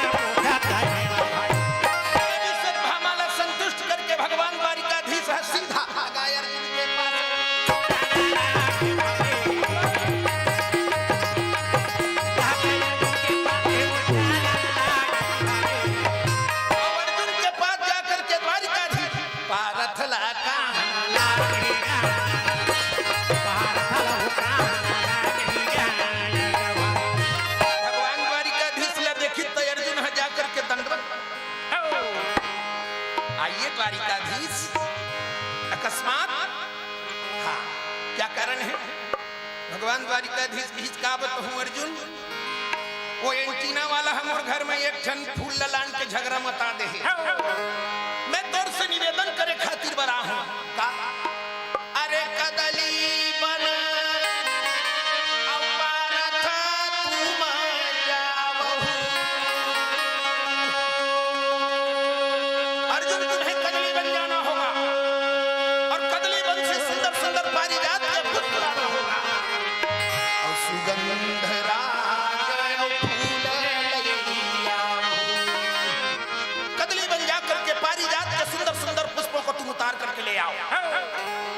भगवान द्वारिकाधीश के बात को सुनते ही महाराज अर्जुन कहते हैं द्वारिकाधीश ये कदली बन के पुष्पों को लाना मेरे लिए कोई बहुत कठिन बात नहीं है। अगर आप आदेश करेंगे तो मैं स्वर्ग लोक से चंद्रमा भी उतार करके ला सकता हूं। अर्जुन बोला तो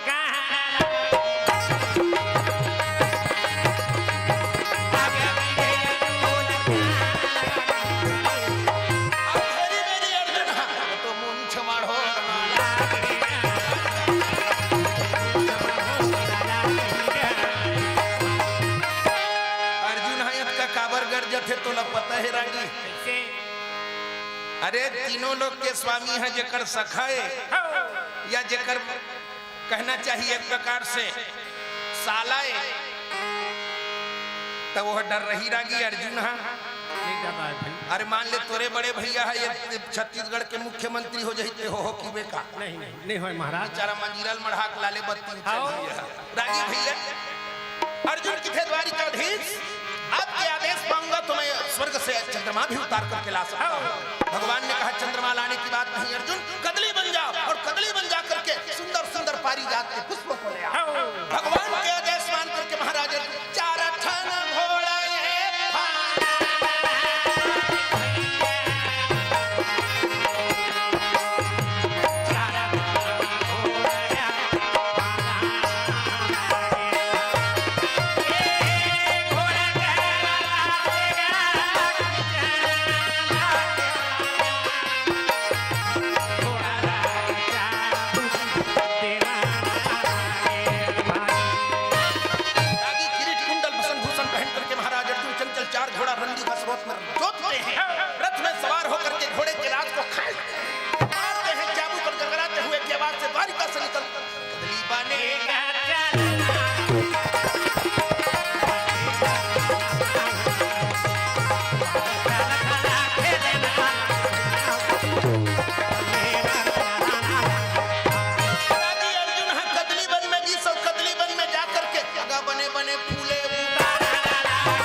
चंपा पुष्प भयऊ अनुहारा और ताते सुगंध और भयऊ अपारा।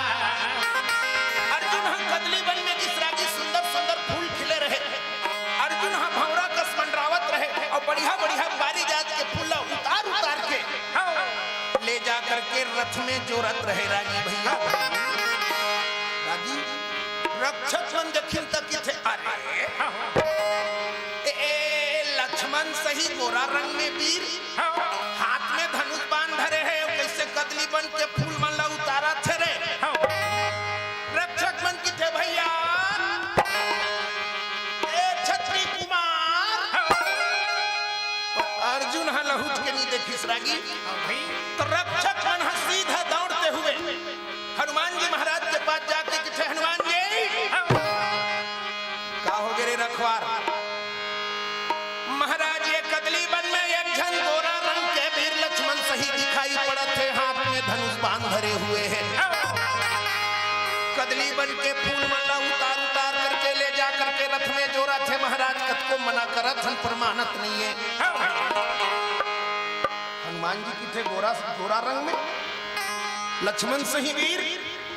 अरे रखवार लक्ष्मण जी नहीं हो सके वो हक काबर।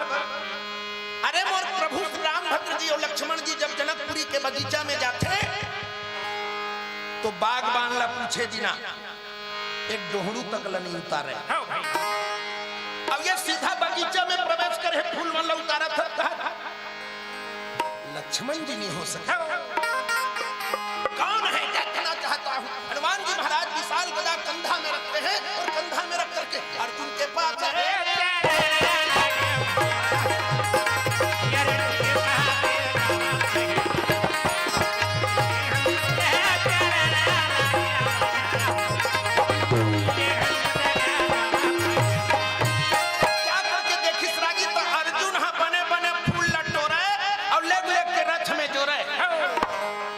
हनुमान जी महाराज की तो ये छत्री सही दिखत जरूर है पर लक्ष्मण जी नो है।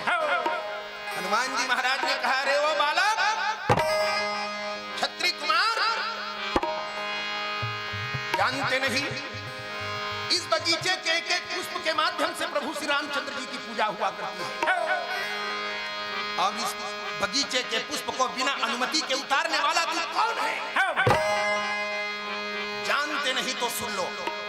अरे यह पुष्प पूजत हमारा घुराई,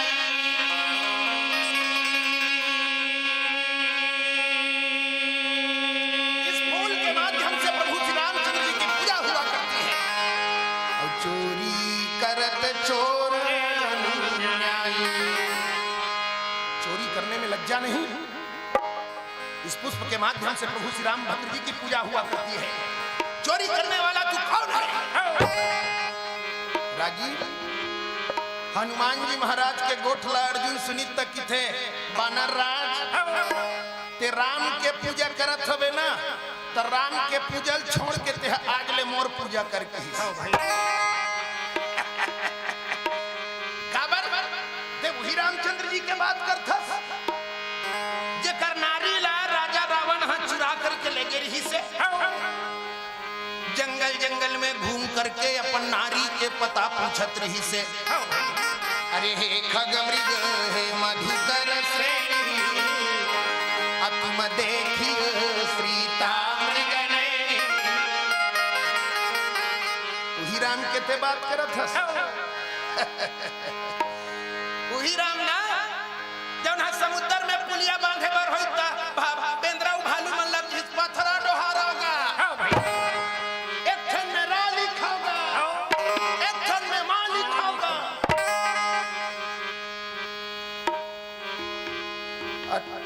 राम के बात कर सकते हैं। हाँ भाई ओकरे से जी कहा था बानर राज ते राम के पूजा करत हवे ना तो मोर पूजा करके ही। अरे सरते सागर बांध के जाए सके नहीं पार, अब करत बड़ाई राम की कहिए कौन विचार। से राम की प्रशंसा करने में तुम्हें लज्जा नहीं? अर्जुन महाराज कहते हैं डोलना कैसे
वीर होती तो एक ही बाण के माध्यम से 100 योजन के समुद्र में पुलिया अर्जुन भाली नाक ऊंच कर करके कहत रहे रागी काबर घमंड में फूले है रागी अजय है अभिमान में फूले रही न तेकर नाश होए देरी नहीं लगे भगवान है एकर घमंडल टोड़े खातिर बर नहीं हनुमान जी महाराज कर याद भेजे है तमक तमक के अर्जुन कहत रहे जैसा भी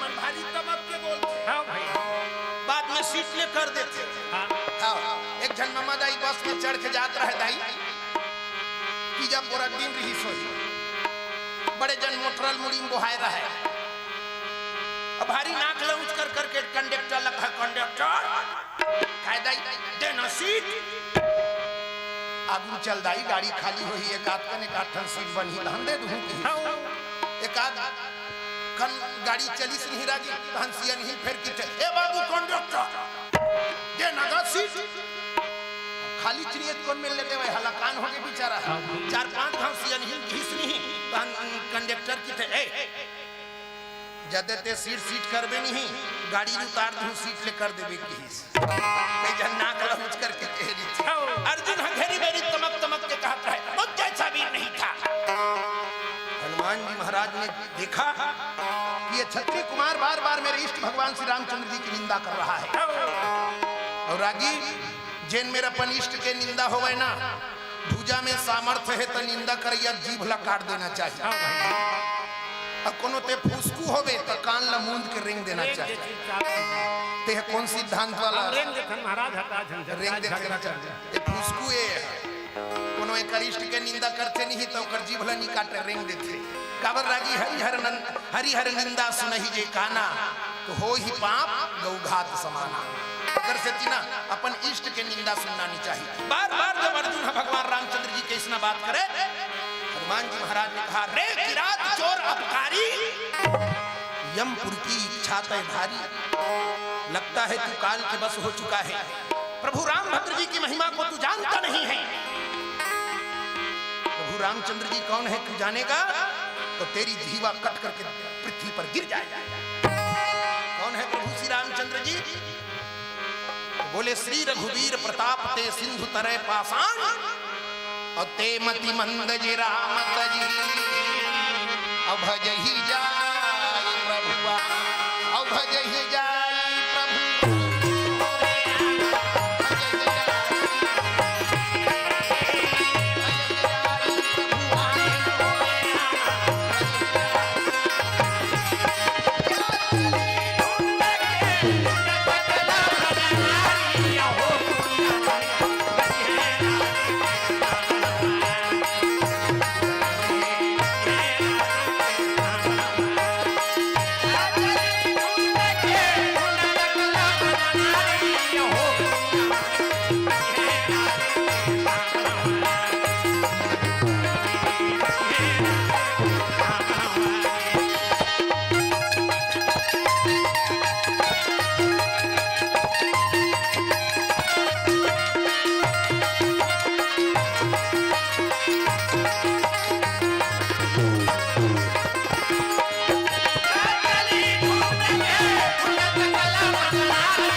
इष्ट के प्रशंसा में लग गए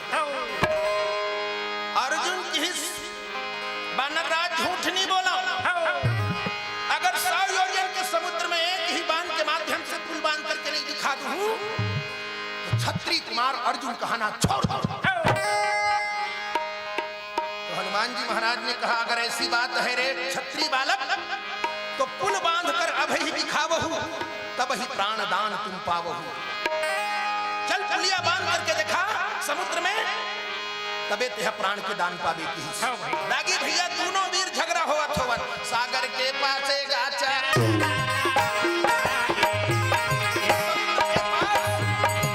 हनुमान जी महाराज और महावीर अर्जुन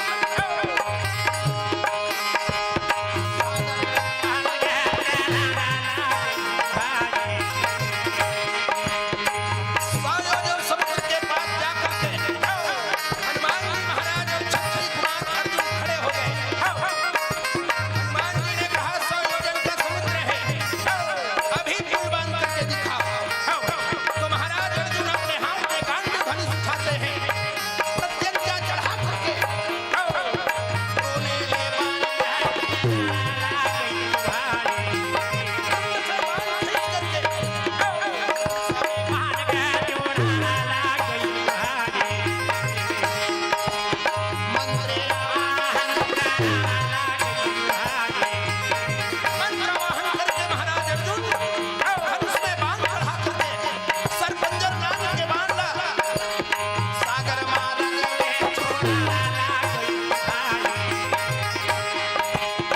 अर्जुन पुलिया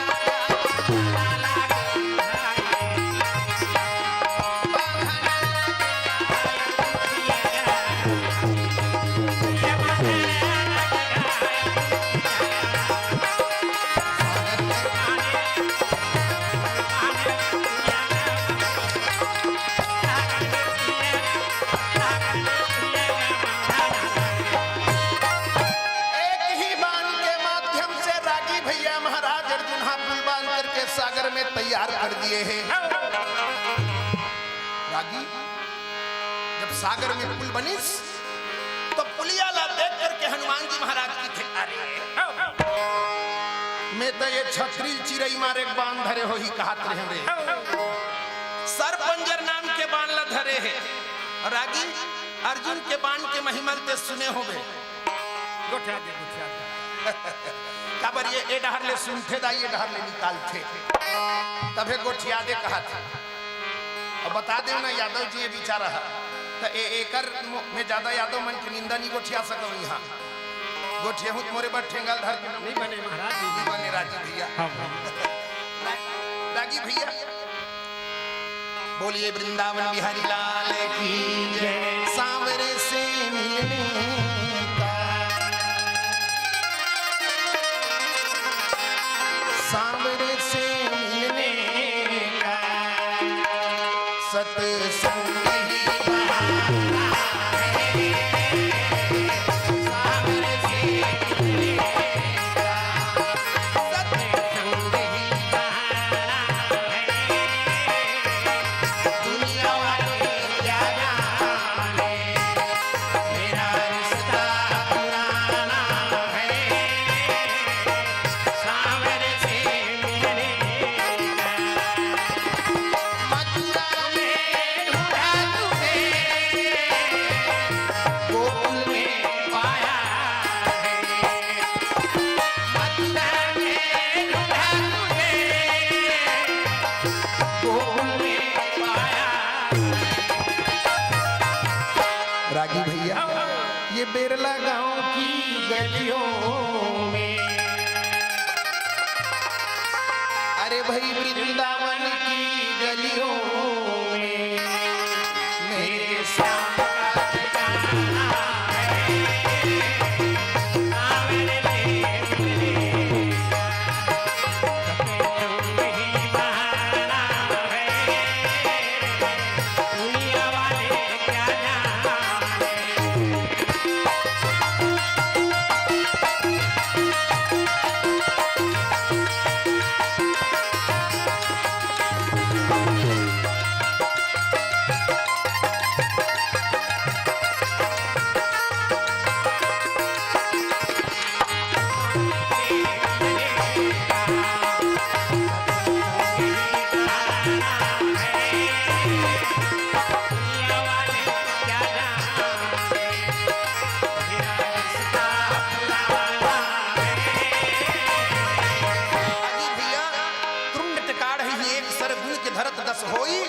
छूटत ही सत सर होत है और बधत सहस सर हो अरे सतते सहस सहसते लाखन और चले उबान को सकयन भाखन और जैसे मधुमक्खी घन छाए और तैसे अर्जुन बाण चलाए एक ही क्षण में अर्जुन जी महाराज 100 योजन के समुद्र में पुलिया बांध के दिखा दी मुंछ में ताव लेकर के महाराज अर्जुन ने कहा वानर राज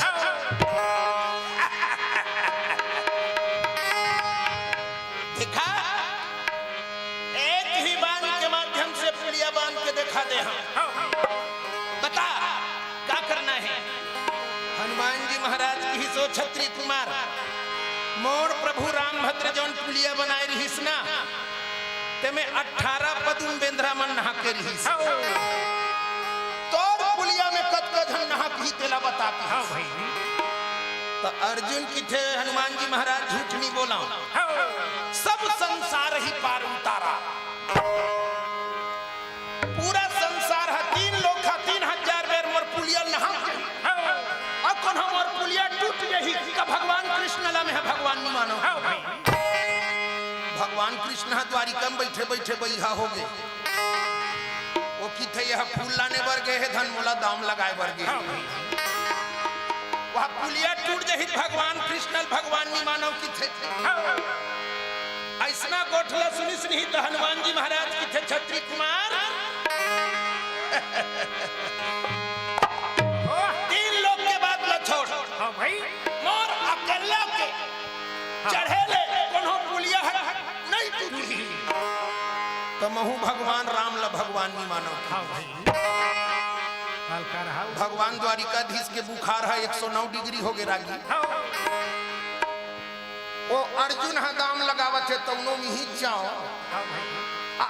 ये बजरंग बली दाम लगावत है तीनों में ही जाओ। दोनों जन मन हा भांग धतुरा पी के है का हनुमान जी महाराज की थे मोर अकेला भाल लगत तोर पुलिया सही जही नहीं टूटी तो महू राम जी ला इष्ट नहीं मानो। रागी भैया अथवा बात ला सुनी अर्जुन महाराज की थे ले चढ़ फिर के हनुमान जी महाराज की थे एक कान 2 मिनट के मोला छुट्टी दे के अर्जुन की थे हाँ पुलिया बन गए भागे की तैयारी है कि छुट्टी मांगा था। हनुमान जी महाराज की थे मैं भागने वाला नो हाँ एक 5 मिनट के छुट्टी दे मैं तुरंत आवत हूँ। अर्जुन की थे बेंद्रक जात 5 मिनट में कूदत कतका दूरी है चल देगा तेल कौन जान है और तुमन बेरला वाले मन भोगत हो धनी भोगत हो नहीं जाननगा भोगत हो व्याकुल है बेंद्रक मारे हुमन व्याकुल हैगा तो वो छानी कुदैया नो छानी मन तो आजकल गैरागी लेंटर हो गए नहीं पहले जमाना में छानी वाले घर ला देखे होबे ना तब बेंद्रा कुदई मारे छानी फूटी जाए कड़ेरी मन टूट के बेंद्रा छब हो जाए। आजकल का हो गए आजो काल चलो काटा मड़ा है सर काटा मड़ा का में छानी में तोर घर है कृष्णा वाला है हमार घर तो छानी आधा है आधा दूसर। अच्छा मतलब दोनों प्रकार के दोनों तू बतरिया ये है एक बतरिया है राजी भैया। हनुमान जी महाराज ने जब इसमें कहा देखिस नहीं तो अर्जुन महाराज की 5 मिनट के छुट्टी मांगा था जाओ ना कहीं के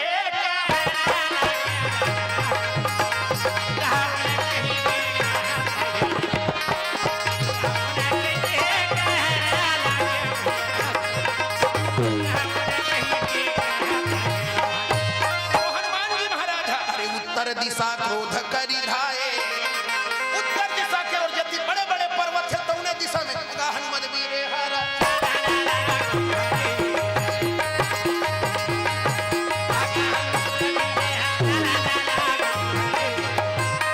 उत्तर दिशा में वो चाल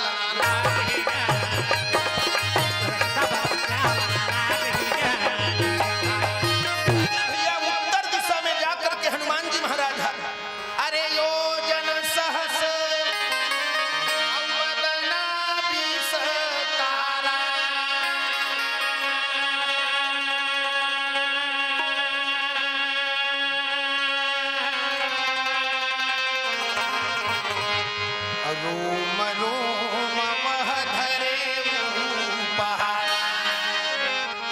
राजी भैया 1000 योजन के हनुमान जी महाराज अपन स्वरूप ला बढ़ई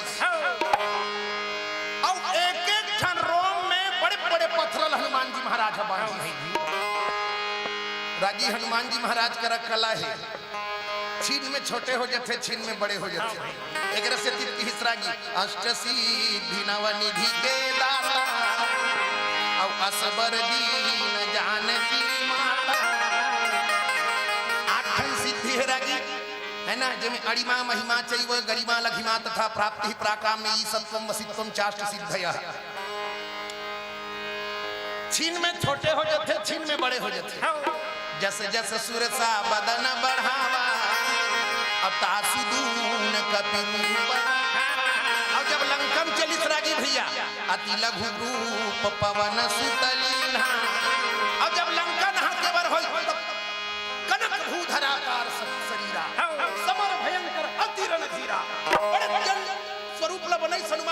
समझा और बड़े स्वरूप बना करके रोम रोम में बड़े बड़े पथरा